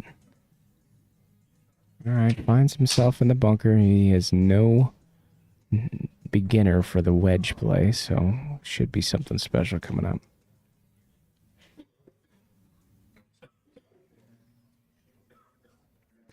Momo here from 79 yards on his third here at the par 5. Yes, I love this play. He's opting for the fattest part of the green. Now, Margie does have a little branch issue up there to the right, so he needs to make sure that he gets this ball first contact. That's a good looking shot. That's a smart play from Momo. That is a very, very smart play. He's in for his par. Safely on the green from there is a really good shot. All right, Bertch needs a shot here. Short-sided pin out of the bunker. I stand by this today. Jeff Bertch is the best bunker player I've seen. See if it translates for the indoor trackman.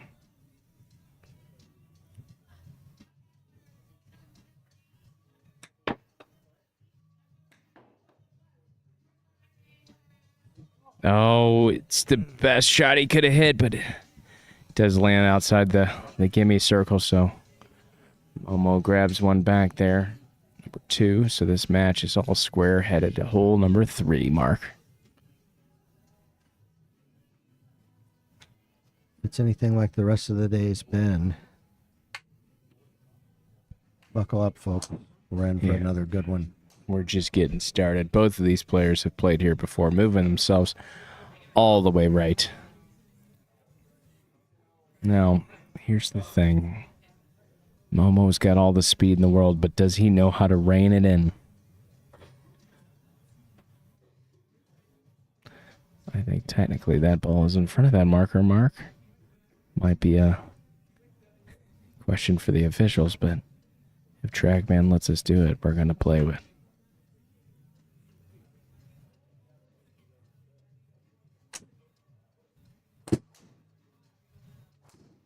So there it is, yeah.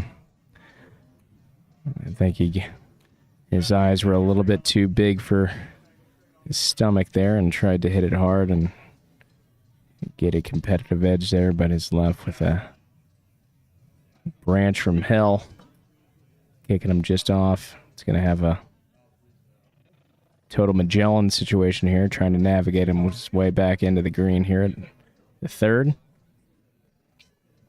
All right, Jeff Bertch giving himself a little bit more room for error. Kind of aiming right at that far bunker in the foreground. Opting for less than.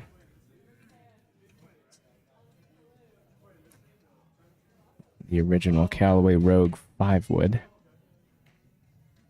Beauty.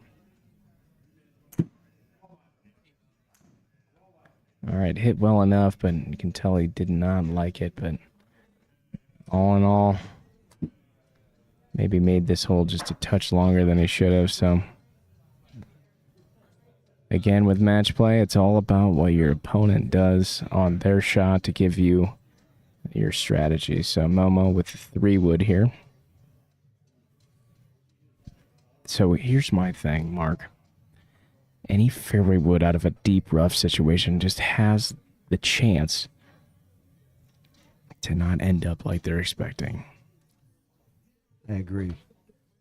Because I've tried it a lot of times myself, and it generally doesn't work out.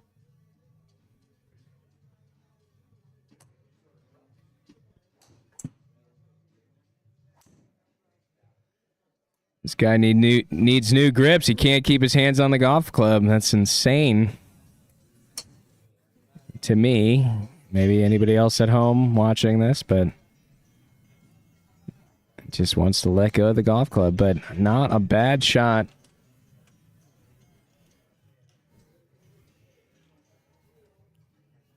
Yeah, that shot ended up a lot better than I thought it was going to be when it left the club face. Yeah, all the physical cues that Momo was displaying, and I will tell you what, I would take that 9 out of 10 times, but 195 yards here for Jeff Bertch. Likes to play a left to right shot. Oh, this is a thumper right here. Asking for the fade. Asking for the fade. And the dreaded straight ball. He hit the fade out of it, but does have a grass lie here, so taking the silver lining out of that. All right, Momo's 3rd here, just 33 yards. Does have to navigate this front bunker. Everything on the screen moving left to right. A common theme we're seeing in all these matches is a lot of short shots over sand traps. It's a good looking wedge here from Momo. Just takes it just past the pin. Smart play. Short was no bueno. But here we look at Jeff Bertch from 19 yards. Just a knifey chip here. Favoring the left side.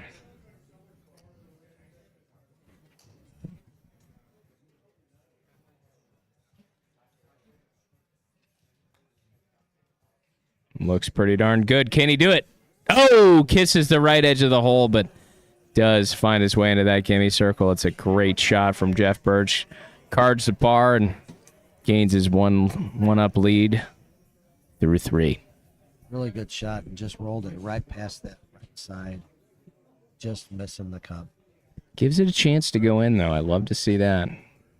Plays that low runner. All right, here it is. Stand center. Loves to hit this ball left or right. Jeff Bertch. All right. Needs to find some solid ground here. All right, does find himself on some earth, but he's behind a very old, very large tree, so he's going to have to navigate that. All right, Momo's got to contain himself here. He's had some ability. Ping pong, the lead here in this matchup. Hopefully put some pine tar on those hands and make sure that club doesn't leave his hands. And opting to choose the far right side of this here, give him a little bit more room to hit this left towards those bunkers you see in the foreground. Hello.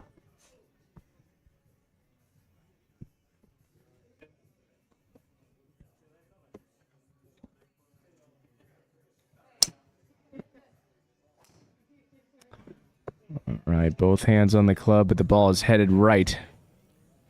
And it looks like we're going beaching. Does find the WF there on the right side. He's going to have to look at his available drop scenarios here, and he's going to go ahead and move his applicable length from the USGA rulings. Left with 149 yards coming out of the D. Okay, he's in the rough. He's moved himself into a little bit better of a lie. Ball will be below his feet, but I don't doubt that he's got the power to muscle this thing up and hurl it towards the green. He for sure has the strength to do it, and the lie's not too far. It's just below his feet, just a tad. Not like some of the lies we've seen on this course that are well below your feet.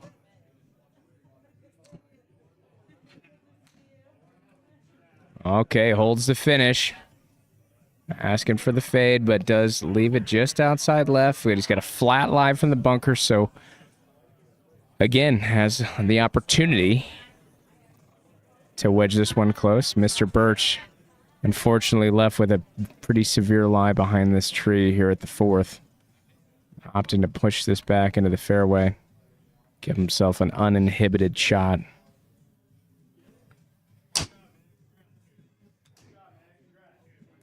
It's a smart play. It doesn't try to do anything real aggressive there. Just get it out to where he's got another shot here.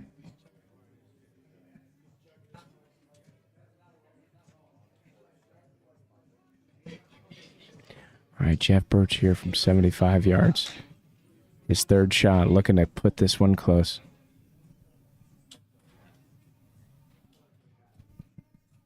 All right, Bertch is on there. We're going to throw it over to our on-course correspondent here.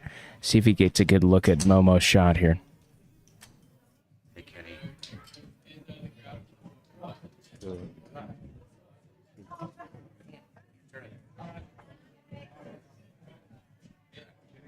Not yet. We're working.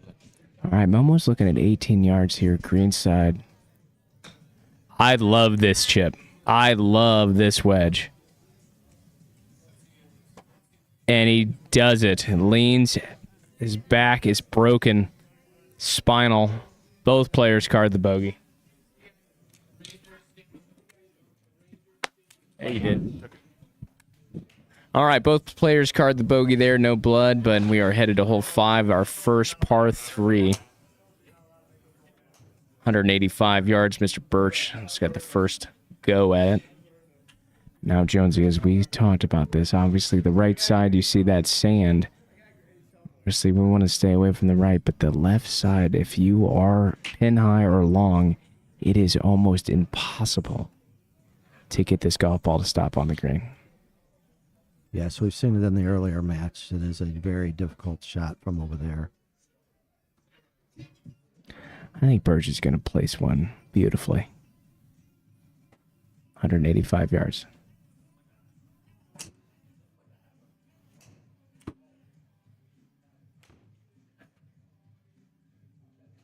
Needs to stop. He's headed right. Fading right.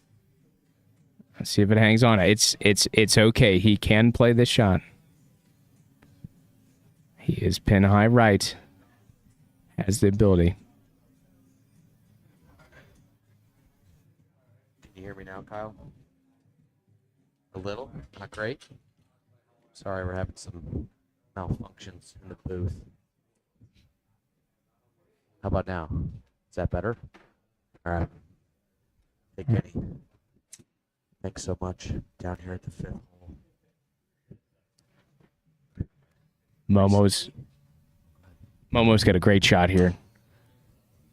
Oh, he does find himself in that back left bunker, but we do have our on-course correspondent here down in near the beach, checking in on Mr. Jeff Bertch's lie. Yes, I recently had a chat with Bertch, and he's been out of town for the last 3 days, and he said that he played outside a couple times. He's having a hard time compressing the golf ball inside, so we'll see if he can make the adjustments and find his way now that he's back inside of the Sims. Back to you, Kenny.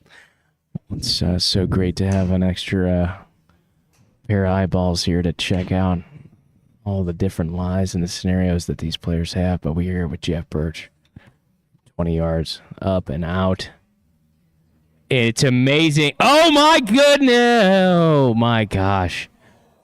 Lit the gimme circle for a brief moment there and just rolled out. Totally blind shot there for Jeff Bertch. The fact that he was able to get that even remotely close to the hole is a tip of the cap to Mr. Bertch.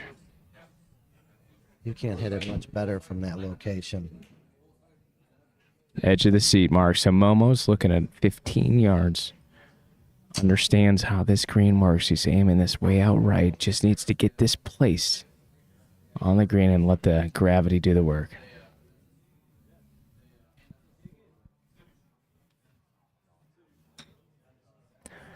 Oh, it's a pretty good looking wedge. Oh, but see there, it takes the collar kick and does stay on the green.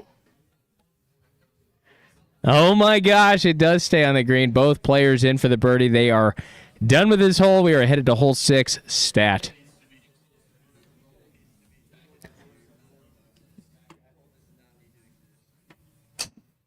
All right, hole 6. Wind has picked up here just a touch at Pebble Beach, Mark.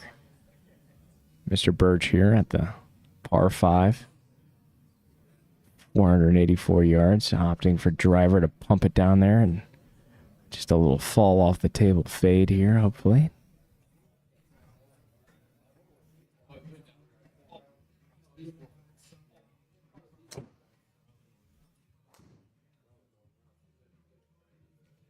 Needs to fade a little bit. All right, he left with that straight ball, but he's got a good lie in the middle of the bunker here and just left side of the fairway.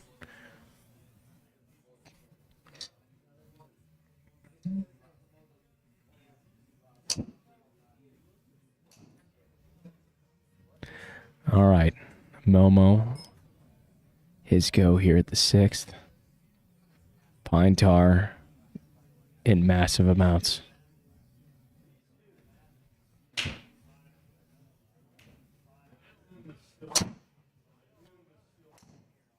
Yeah, holding the finish on us. I love it. Headed left, but staying left, but that is just fine. It's the Jordan Spieth route. He's going to go ahead and go in the for the higher ground. Ball was in the air for 300 yards. Yeah, he turned around and just gave us a little shoulder shrug and said, "It's safe." And I said, "Oh, I love that. I love that." All right, Jeff Bertch here, 206 yards. He's got 36 feet uphill to get on top of this hill again. And like our last match, anything left is going to be the safe route. You do not want to do any real damage by hitting it to the right and getting yourself in any more trouble.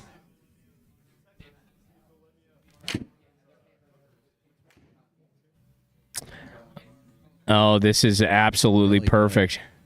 Really good. Low and driving, giving himself just a cute little approach into the green here at number 6.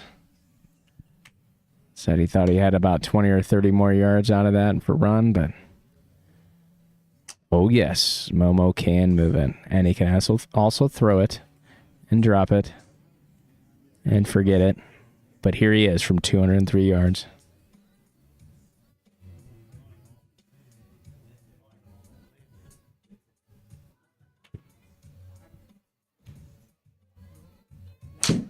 My goodness.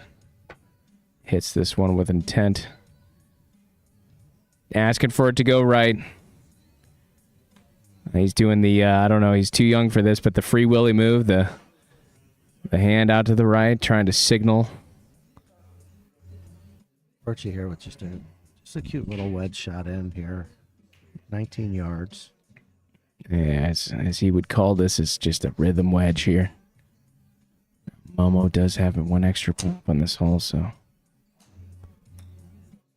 Oh, get in the hole. Oh, my goodness. Nearly dunks it, but scampers outside of the gimme circle. The opportunity is here for Momo to take. Just 18 yards coming out of that first cut. You can tell he's practiced here. He knows where he needs to land this golf ball. It's going to be moving heavily and quickly left to right. He's definitely shown us that he's got some touch here with the wedges. See what he can do under pressure.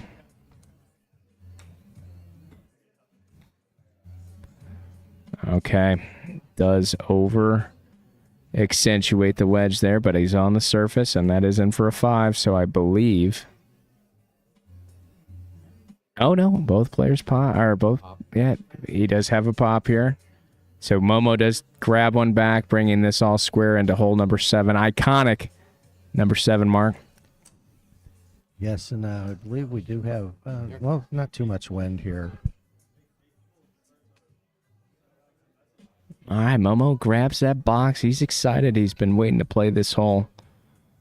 As we are all happy and excited to watch him play it.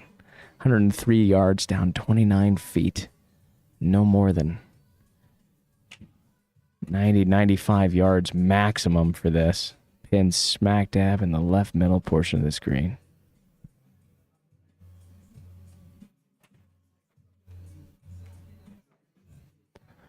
All right, doing the lean. The sim lean is real. Takes this behind the pin, does his rip back.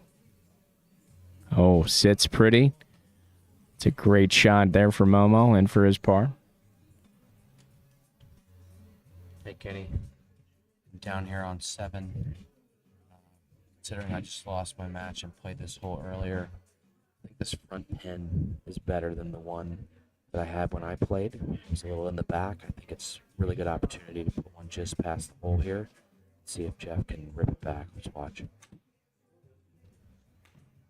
All right, a high hoisted wedge here from Jeff Bertch. Trying.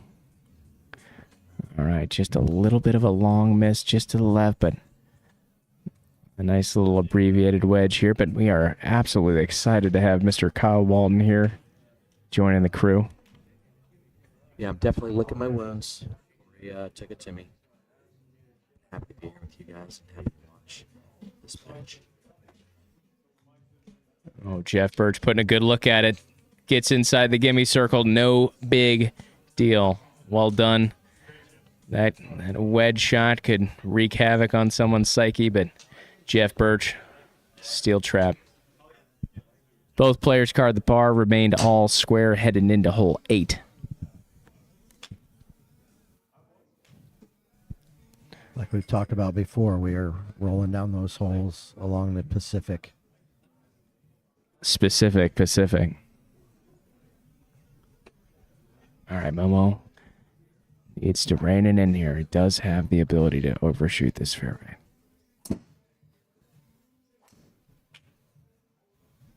Oh, okay. Compressed golf shot off to the left. Does bypass any concrete,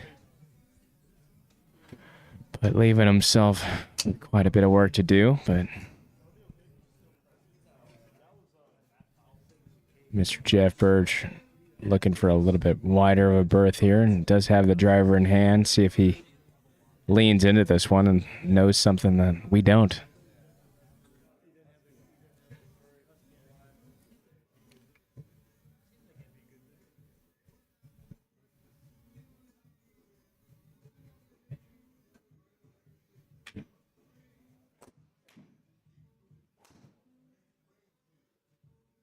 Oh, yeah. Scampers up to the end of the runway here, giving himself a beautiful look down the hole. Very well placed shot there. This guy's been here before. He has. Can't confirm. Momo coming from the deep rough, but I would say you can see all of this golf ball here, so I don't know, Kyle, what does it look like down there for Momo at 223? I mean, the line's okay. It's super important. Make sure he makes good contact here. He's definitely trying to get it over the ocean. Water feature, as you should say. What a shot.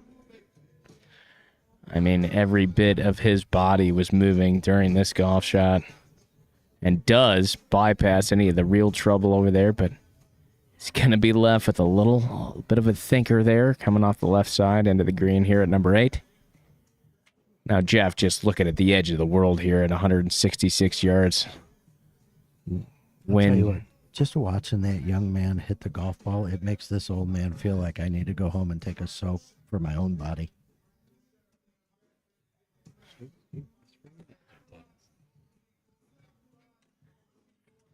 You better watch it, Steve.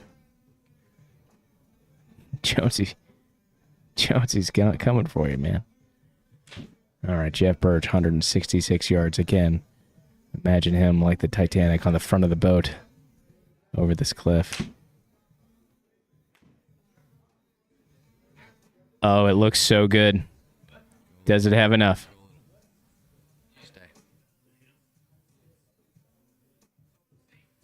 Oh, my goodness. That was a great swing. Has an ability here. Wedge this. Off the front edge of the green, I believe. Yeah, the severity of these slopes here at Pebble are just insane. So, I mean, a matter of a couple of feet, if you're missing on the low side, that ball will travel back down. I'm happy to see that ball actually stay right there on the fringe, but Momo, 25 yards. This is an interesting one.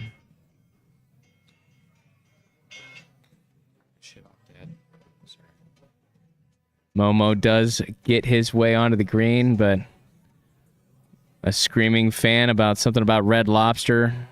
I don't know what's happening, but sent Mr. Walton over there to go ahead and check that out.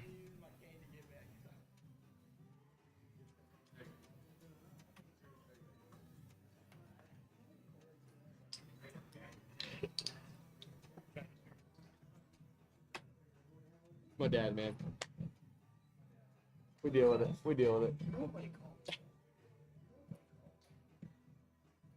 All right, Bertch looking at 13 yards straight up the gut here. This is an uphill putt. He is opting for the flat stick. I do love this play. Fresh off a Branson trip, he's seeing if he can knock this one all the way in. I would say this, that's a pretty darn good putt there. Jeff Bertch with the par, snags one back, moving his lead back to 1 up through 8 holes. Momo has already told us that he is buying all of the roller foods here at the club. He has skipped breakfast, and he needs some replenishment. Glycogen storage is low. Don't want him going low blood sugar on us, but Jeff Bertch here taking the tee box. All right, it's headed right. Needs to find some solid ground, but honestly, if it just bypasses some of the prehistoric rocks that are over there, I think he's going to have an okay look here at the 9th, but Momo ready. Brought his own ketchup packets and his own relish. He's ready to rock. We're going to see some ball speed here, I believe. Yeah, my goodness, that was an inside of his swing, so anti-right, but does clear that bunker. 286 yards, pure power. Okay, so this is interesting, Mark. His lie isn't as severe as below his feet as possible, but we do not see the ball on the screen, so this deep rough could mean a little bit more demanding as far as getting the ball on the club here. Yeah, I'm down here now, Kenny.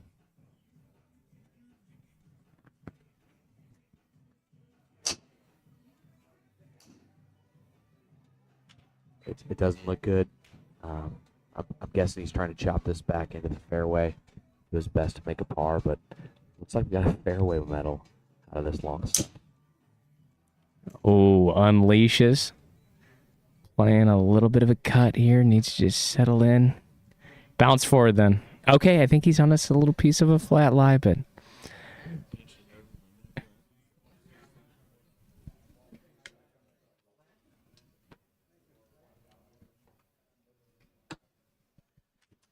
Momo, he's got 194 yards out, down 30 feet. He's got a good lie, good look at it here. Real flat lie in the rough. Yeah, he hit this pretty darn good, Mark. He's got 194 and a little bit of wind. Again, left is not the miss that he wants, so that pin over on the right side, see if he can just fade this one in. Oh, there's a lot of English here on this swing, and it is headed left towards the cavern of death here, but I think, I hope he's got an ability to find a lie here. Well, the lie is severe, Mark. It is straight below his feet, but if he can, he's got plenty of green to work with. He's got literally more than half the holes here, so not getting... Literally like hitting off a hillside. Just not getting too greedy here. Just needs to get this thing on and stay. Momo, 41 yards. All right, it's a miss hit, but a one for the ages. Still traveling. Could it? Maybe. Okay, just short. That's a good miss there. He expressed that was not the shot that he wanted to play, but it'll be the one he takes. And once again, we say it a lot on this golf course. It's a good shot from that location to be able to put it on the green and even get close to the gimme circle.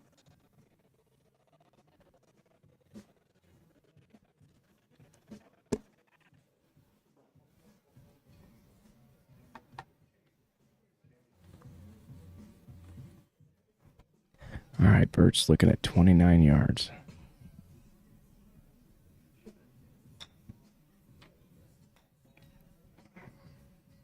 Oh, it's a cute looking wedge here. Does have that collar kick there. Does it stay? And I believe that he's still going to have to look this one down, folks. Just a few inches into that frog's hair. Dan Stretch? No, he's gone. My gosh. It's a fast guy. Dan Stretch jets out of the club. I don't know where he's at, but... All right. He's got 27 feet to the pin. Severe right to left movement. Kyle, what does it look like down there? Looks pretty good. I like the putter here. Just to get it rolling. It's all uphill. Just trying to get it in that circle. Look at that thing just break hard to the left. That's a great putt from Jeff Bertch. Make sure he gets in that gimme circle, but retains his one-up lead. Headed to hole 10.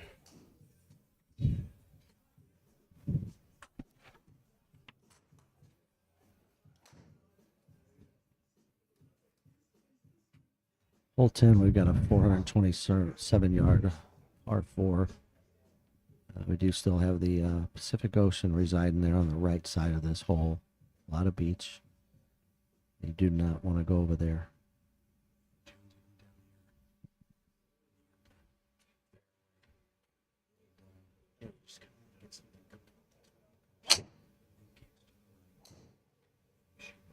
spot if we can get something left middle.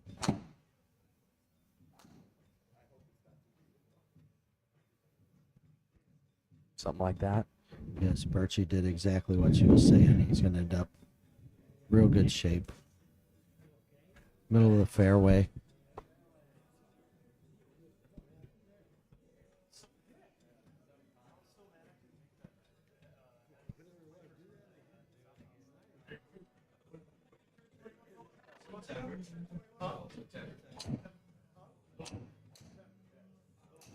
Some questions for Momo from the gallery right before he hits.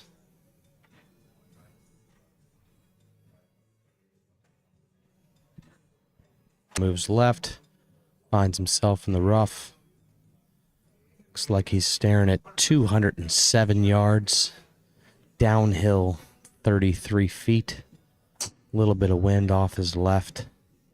This is a very difficult shot, Jonesy. He's trying his best to get it on the green. Ball's a little below his feet. It's going to try to work right, but anywhere near the putting surface is a great shot.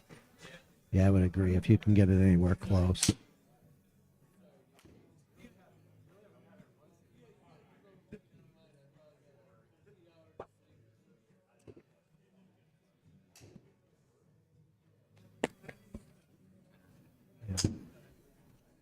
He wants to get to the next one faster than normal. All right, Bertch here for his second shot, 163 yards. One of the smaller greens on this property. This demands some artistry here. Ball slightly below his feet. Probably going to play his fade. Wind coming off the left. Slight bit of hurt. Probably looking to play this thing. I'd say the number. I really would.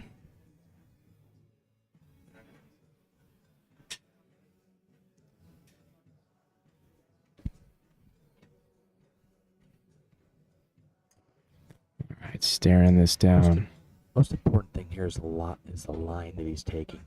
He doesn't want this thing to go right, but he knows it's going to go right, so he's trying to pick the right spot off to the left. Oh, looks like a beauty here. My goodness, that is a great shot. Places it right over the flag. Just inches away from the Kimmy circle. Exactly what he needed to do there. Momo's over here on the tee box, trying to hit what would be the shot of the day. Yeah, as you can see that green, that heat map on the right, on the front side, everything's going to be moving away from him towards the water. The WF there, Trader. 62 yards, Momo. Oh, puts this high in the air. Why not? That's an incredible shot. What a great wedge. A little fist bump there from Momo. Wow. Scrapes together his par and maintains no blood on that hole and headed inward to the mainland, Mark Jones. Yeah, we are heading away from the Pacific. We can see Kyle Walton hustling over there to try to get a good vantage point for us. Yeah, sorry, wanted to grab a hot dog real quick. Making my way up this fairway, 65 feet uphill. I'm doing my best. Bertch with a little extra. Must have been the hot dog, but low into the hillside here. Again, folks, this thing is 65 feet uphill. That 262-yard drive is probably closer to 300 out on a flat lie. Momo searching for more pine tar here just to make sure that he's got the right grip for this club.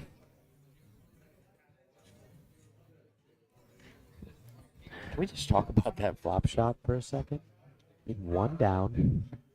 Jeff sticks it to 12 feet. And Momo has to do what he did, and he pulled it off. It's got to be a solid momentum shift for him. That is a tech molly, folks. Yes. Oh, wow. Caught a break there. It was from that flop shot.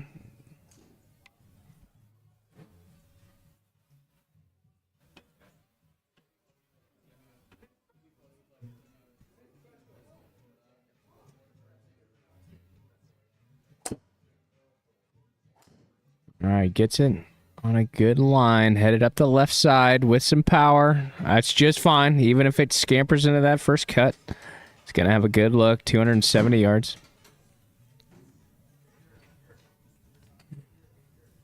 All right, Momo's shot, measuring in at 115 yards. Got a direct line to the flag.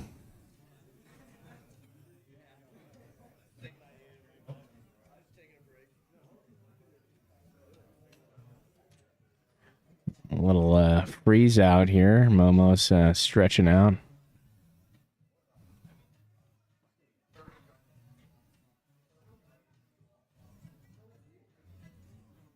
All right, 115 year Momo. Ooh, a full wedge up into the heavens.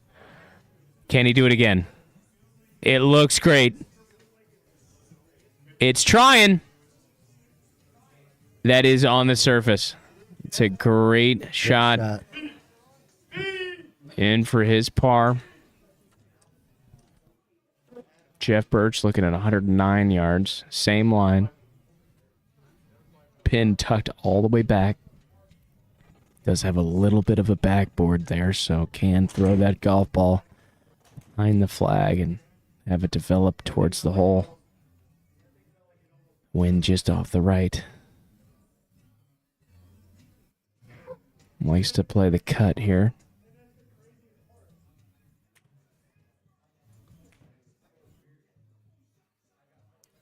Looks good. Needs to settle in and rip. Oh.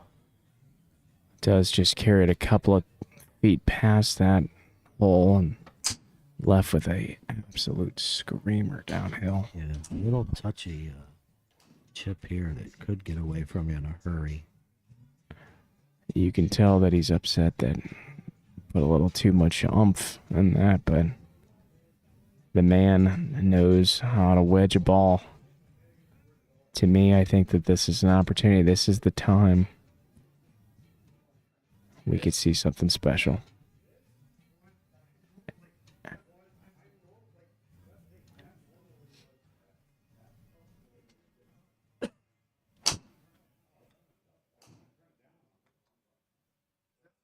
Settle in. Yeah, that's that downhill. It's just... I think we've seen that exact same shot earlier. Yeah, carrying that ball outside the gimme circle does give Momo one back there. That's all square heading to hole 12. All right, some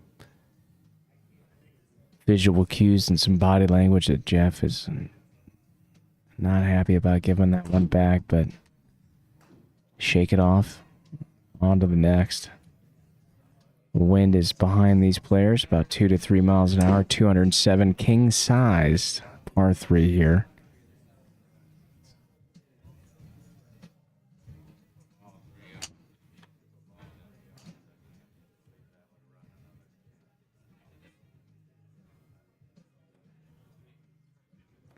Couple of test clicks here for Momo.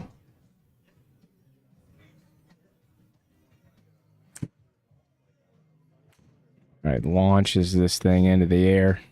It's on a great line, Mark. Really good. Needs to go.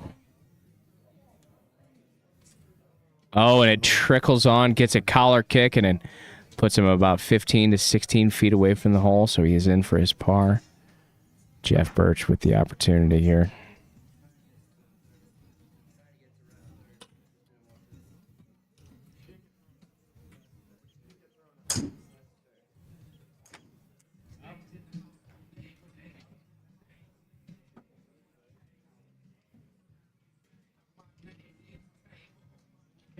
Jeff Bertch, considering all of the elemental factors here.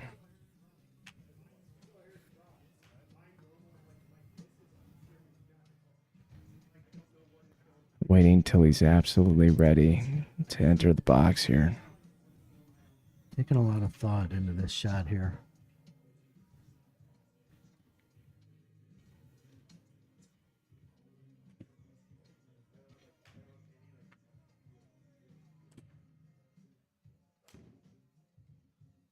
Hit hard up the left side. Does it get a little fade?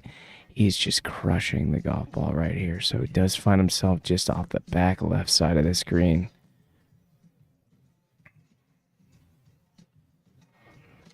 Another delicate wedge shot here.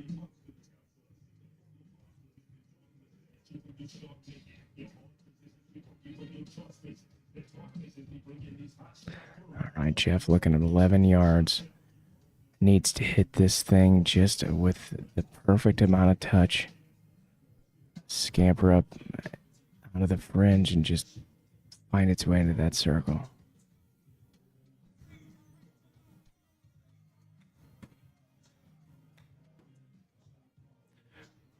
Oh, a little Andrew Shoup frick there, but he's trying there. Oh, little Mando slam there. Call Vegas. We've got a new Mando in the making. Some rare emotion that I don't really ever see out of Jeff Bertch. It's the crown, man. Tensions are high. Stakes are even higher. Still in this match, it's only the 13th hole. Momo up 1.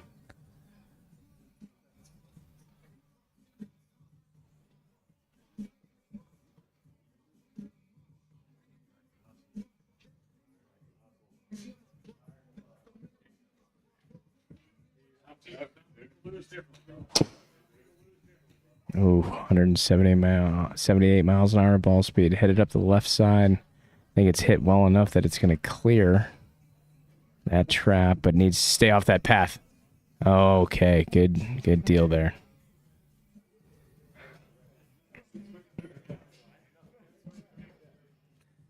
All right, Jeff. Where Jeff needs to dig down and regroup. Walked off. Hopefully took a breath and is... Had a crispy Yingling. Let's see if he can calm those nerves. Heading up the right side. Needs to bypass. But does find himself in the center of these bunkers. He's left with 150 yards. I do think that lip is going to be in play, though, so he's got to make sure he chooses the right club.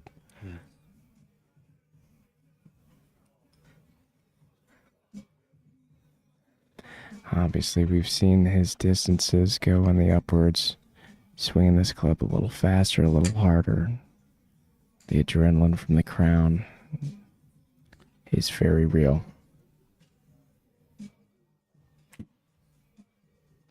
Oh, hell of it. Out of the trap, but did not advance very far. Yeah, see, there's some visible frustration there. It just might have touched that lip there and taken off a lot of heat out of there, so he's going to be looking at his third from 112.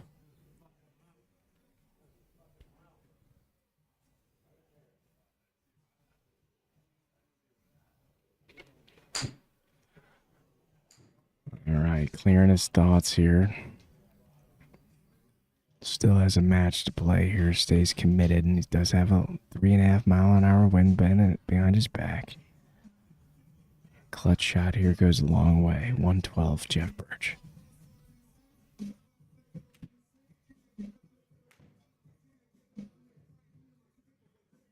Right, headed left. And does stay on the green, so he is in for his 5. All right, Momo. Feet on the path. 100 yards. Second shot here at the 13th.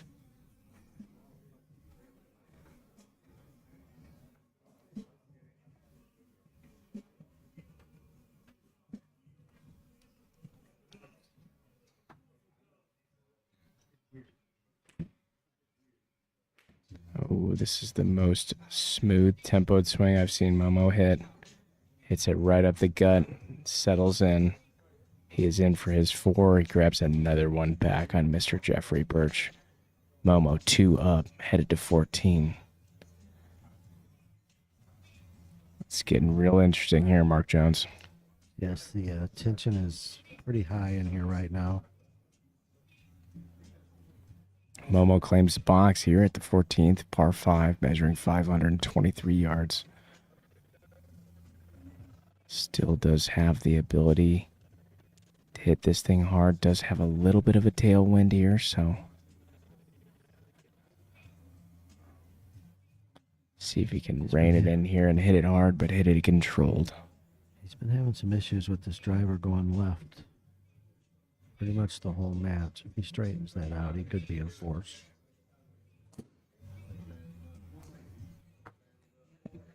All right, there's that left miss you're talking about, Mark. I think I saw did catch it a little early, a little drop kicky, but does navigate out of any real trouble. So he's just got a first cut of rough to deal with.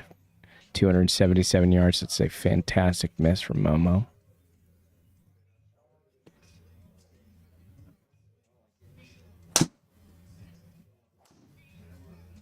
One-handed finish does clear the canopy, but headed right, needs to get down.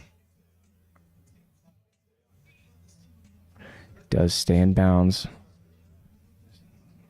It's got a relatively simplistic lie there. Does look like he's going to be able to get a club on the ball. But heading over to Momo here, 308 yards. Flat lie, first cut of rough, iron in hand. Probably looking to place this thing about 200, 220.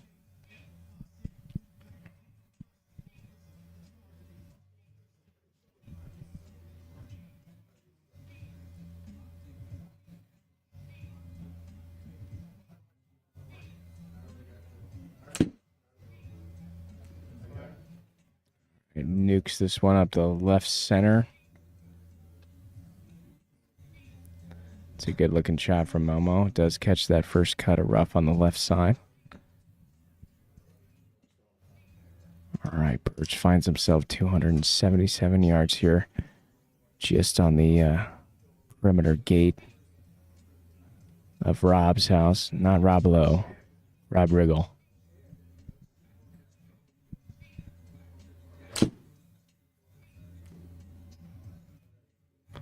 All right, very, very good shot. Get himself back into playing territory.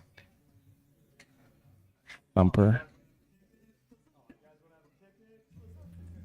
All right, Jeff Bertch left with 95 yards up. Again, this screen heavily tilted back to front.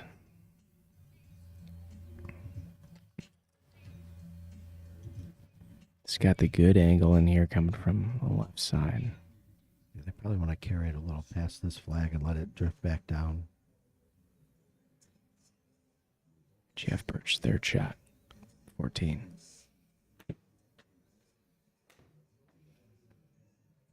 Yeah, it's a nuked wedge, folks. It's got to get down. He's feeling the flow here. He is just hitting everything just about 5 to 10 yards further than normal. Throwing his static distances off just a touch. All right, Momo does have an extra bullet in this hole. This is his third shot. Technically playing it as his second. The green here, big move.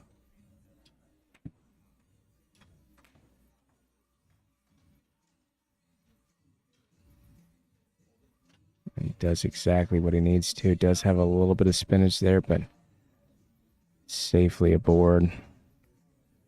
Here's a big chip here from Jeff Bertch coming from the very top of this hill. This thing is going to be very slippery.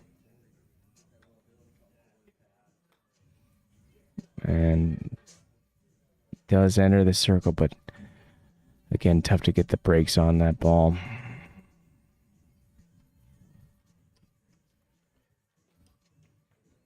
All right, here we are. So Mr. Momo does gain one back, which brings it 3 up through 14. This is go time for Jeff Bertch. He's gotta calm his nerves and hit some golf shots here. He's got to string something together right now.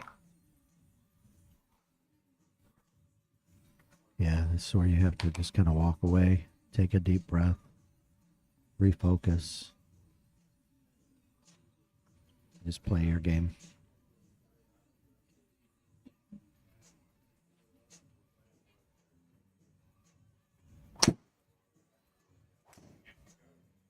All right. right, hit hard up the right side.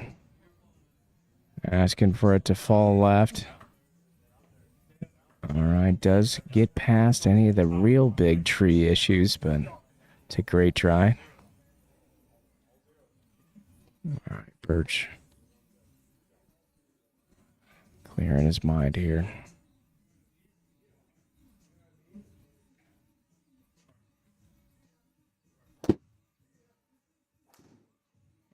All right, nice swipe here from Jeff. Headed right up the center of the gut. It's exactly what he needed to do. See a well-compressed golf ball. 280-yard shot here for Bertch. It's fantastic. Really good drive there. All right, left with a buck Leaves of him with 6. 106. Does have the wind with him here. He's relatively flat, just downhill. This green is just sitting a couple of inches below where his feet are. Needs to stay in rhythm here. Just something nice and smooth. He's been kind of amped up a little bit on these last few shots.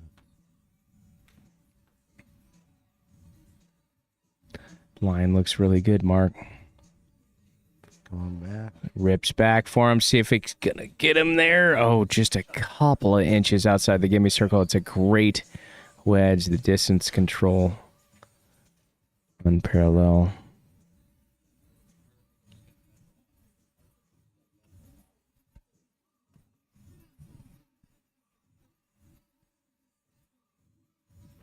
All right, Momo from 90 yards, right side of the fairway. Oh, tries to use the slope there, but does find that first cut and takes off a little bit of speed there, so he's left with 14 yards just on the front doorstep here at the hole at 15. These are some touchy wedge shots here.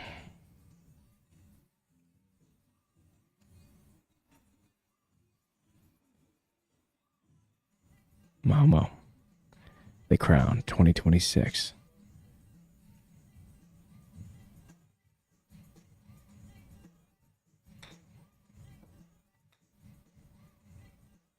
Looks like a good wedge shot, but gets a little collar kick and shoves him outside of that gimme circle. Takes a look at the face of the wedge, makes sure there's no water or dirt in there.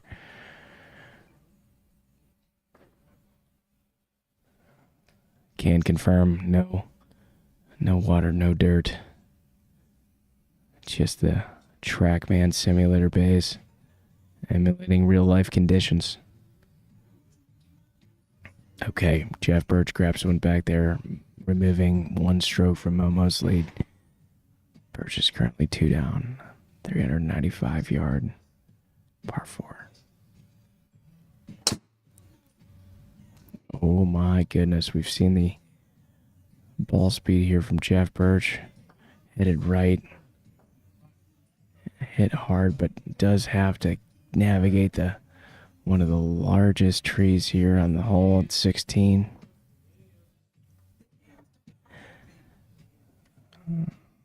Does find himself behind that tree. I think he does possibly have a shot to just go straight over it.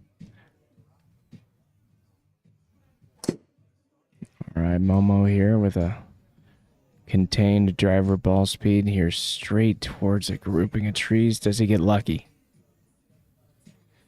Okay, here we are. Here's some adversity, Mark. So the TrackMan software is trying to tell him that the only real way to get out of this is to head dead left, because there is just a forest in front of him here. Now he does see a window here. This is a gutsy play, but with 2 up. I think that this is the competitive spirit here in Momo. It's like we talk about all day in match play.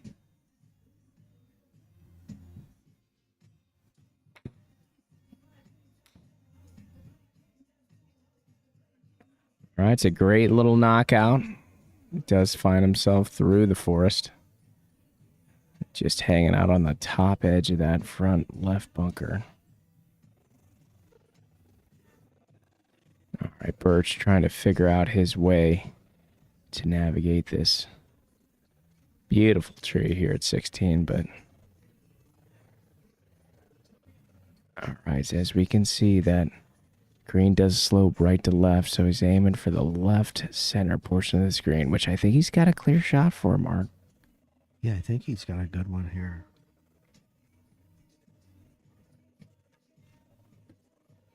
He's 102 yards. 102. He should be able to hit a shot to get up over that tree, I believe.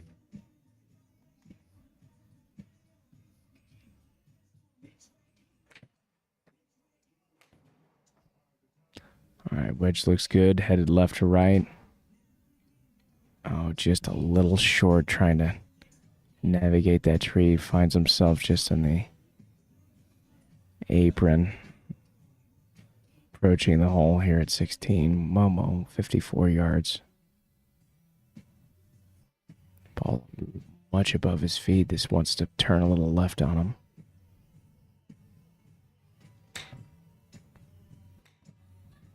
Oh, yeah, holds the pose on it. All right, green secured for Momo. So he's in for his 5. Jeff Bertch's third shot here. A gimme circle would be absolutely huge right here. 19 yards. Green moving right to left. He's shown that he knows how to hit these wedge shots, just clearing his brain. This game is a game of 5 inches in between the ears, folks.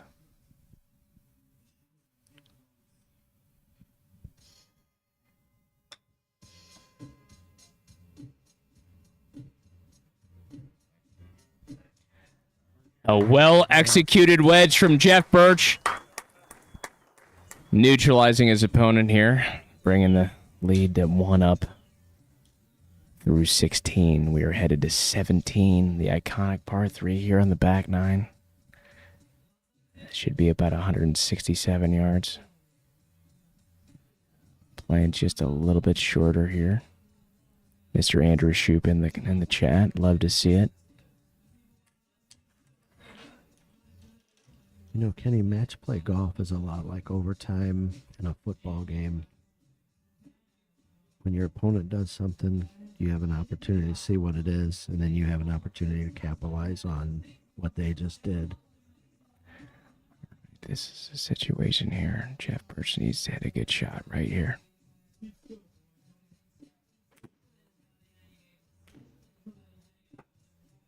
All right, absolutely moved, headed towards the fat part, but needs to stop. Oh, yes. Plants it right there in the center of the green, putting all the pressure on his opponent, Momo. Good shot right there to get himself safely on the green for that par. All right, Momo, 160 yards, currently 1 up in this match, 17 Pebble Beach.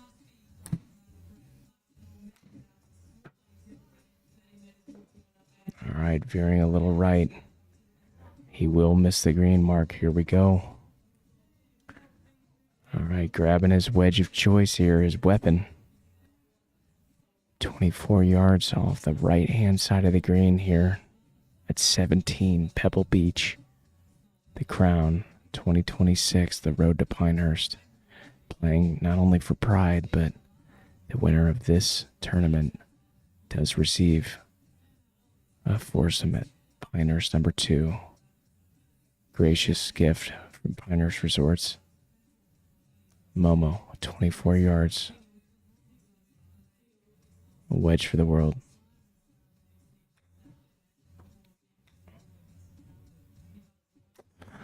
Does find the lip of that bunker here, Mark. Here we go. This is his third shot. This is a super clutch chip here for Momo.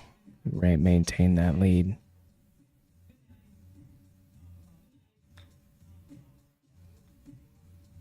Has the ability. Okay, does find the gimme circle, but in for his bogey. We are all square going into the final. We have gone the distance. This is what you read about. This is what we wanted to see. These players are battling. Tensions are high. You know, we're not even playing in the match, and the tension that I can feel in between my shoulders right now is Can you feel the tension? unbelievable. I can't imagine what's going through these two competitors' heads.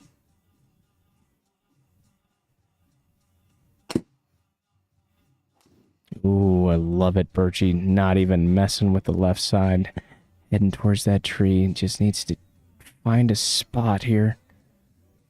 All right. Does find himself in a little tough spot, but again, he's got the ability to get this low and driving iron shots, so now it's all about his opponent. Again, match play. You got to feed off of what your opponent does. Momo, 18, Pebble Beach.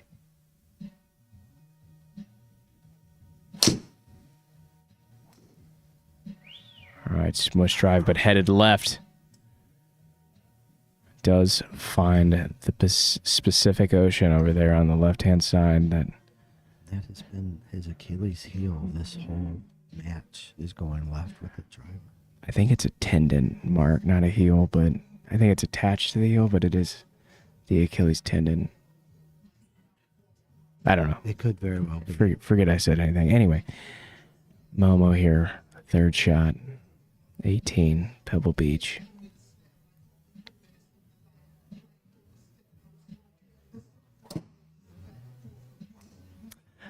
.178 miles an hour ball speed, headed high up the center. That's a big move here, folks. That's 300 yards of carry. Covers the trees. No problem.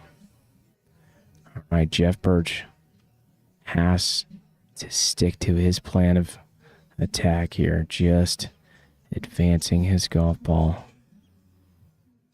Oh my goodness, it is smack dab behind this tree. Walton's bugged out and gone home. He can't take the pressure. Mark and I are professionals, so Just a tough position to be in because you've got water on the left and you've got out of bounds on the right. yeah, he's doing a little flyby here. It's a gracious look for you folks, but knows that he's got to guide this ball just far enough to get him a look at the flag, but not too far. As aforementioned, Carolyn's house over there, she does not like golf balls in her backyard. Spent a lot of money on that ivy fence there.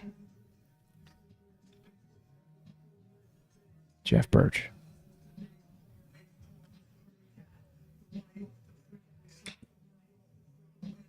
That's a smart play. Not even taking it into consideration. Get him out. Yes. It gives him a clean look at a second shot, avoiding that tree on the right.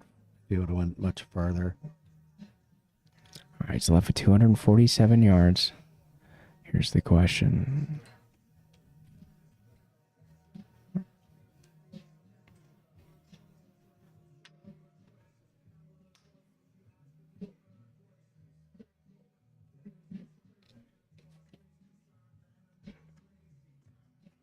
Does he go iron? Does he go wood? Okay, he does have the 5-wood out. Trying to look for some extra pine tar there. All right. Over the golf ball. Jeff Bertch, Pebble Beach, 18.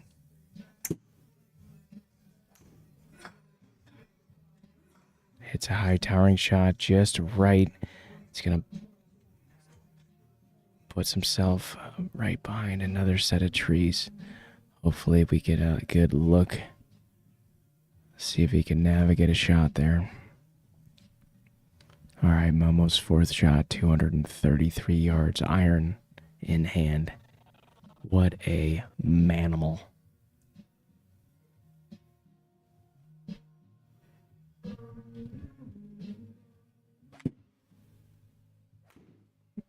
All right, a little sting in the hands, headed right, just past the cart path, but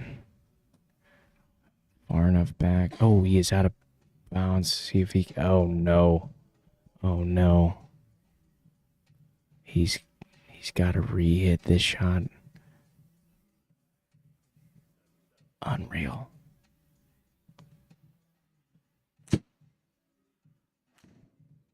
All right, 145 miles an hour ball speed headed towards the center of the green.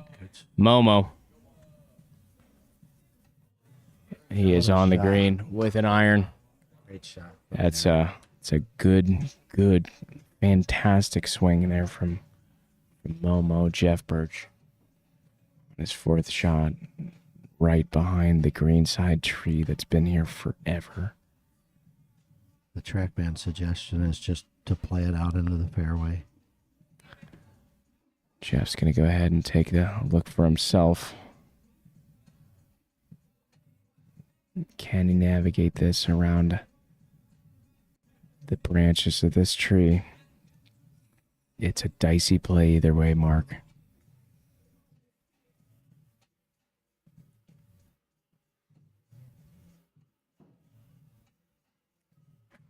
Okay, is making his final decision here. Grabbing another weapon from the arsenal. Left with 47 yards.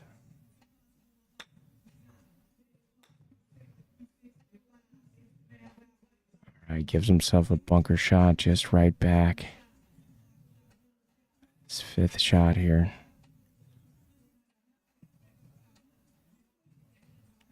All right, Momo's in for his triple bogey. So Jeff just needs to get this on the green. Just a little flip of the wedge out of this sand trap just over that rough. 16 yards, Jeff Bertch. Pebble Beach, 18. The Crown.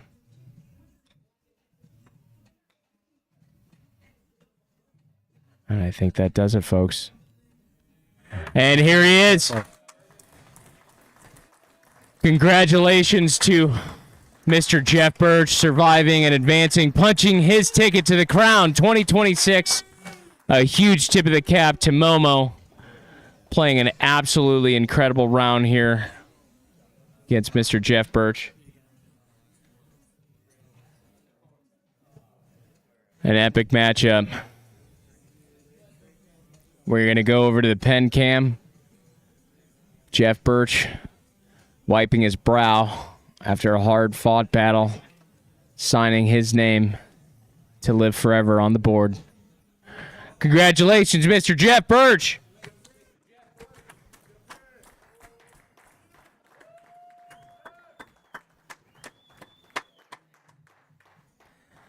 Jonesy. Wow. Matchup for a lifetime. Momo came out screaming hot. Mr. Jeff Bertch obviously going through tons of emotions, ups, downs, sideways. To be honest, it was looking pretty dire there for a minute for Mr. Bertch. Yeah, it was, and I think he was really feeling it.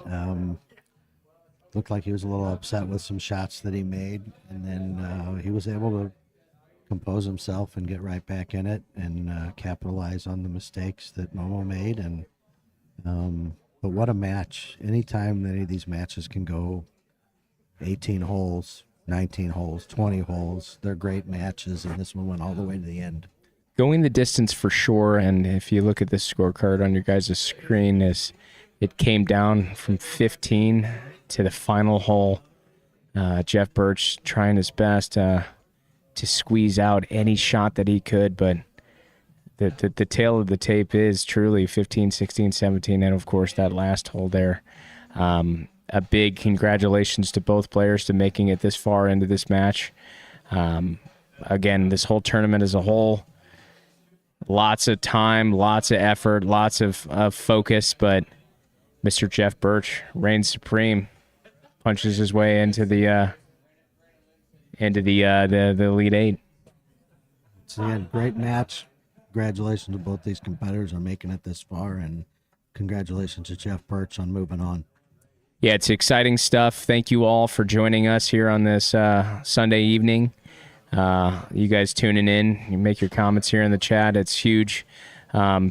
Means more than you guys know. Jonesy, thank you for joining us. Absolutely appreciate the time. Yeah, a big shout out to everybody, everybody's families who allow these competitors to play in this tournament and compete. Thank you. And we will see you guys for the Elite Eight coming up next week. Only one rises, one throne, one champion. It's the championship journey.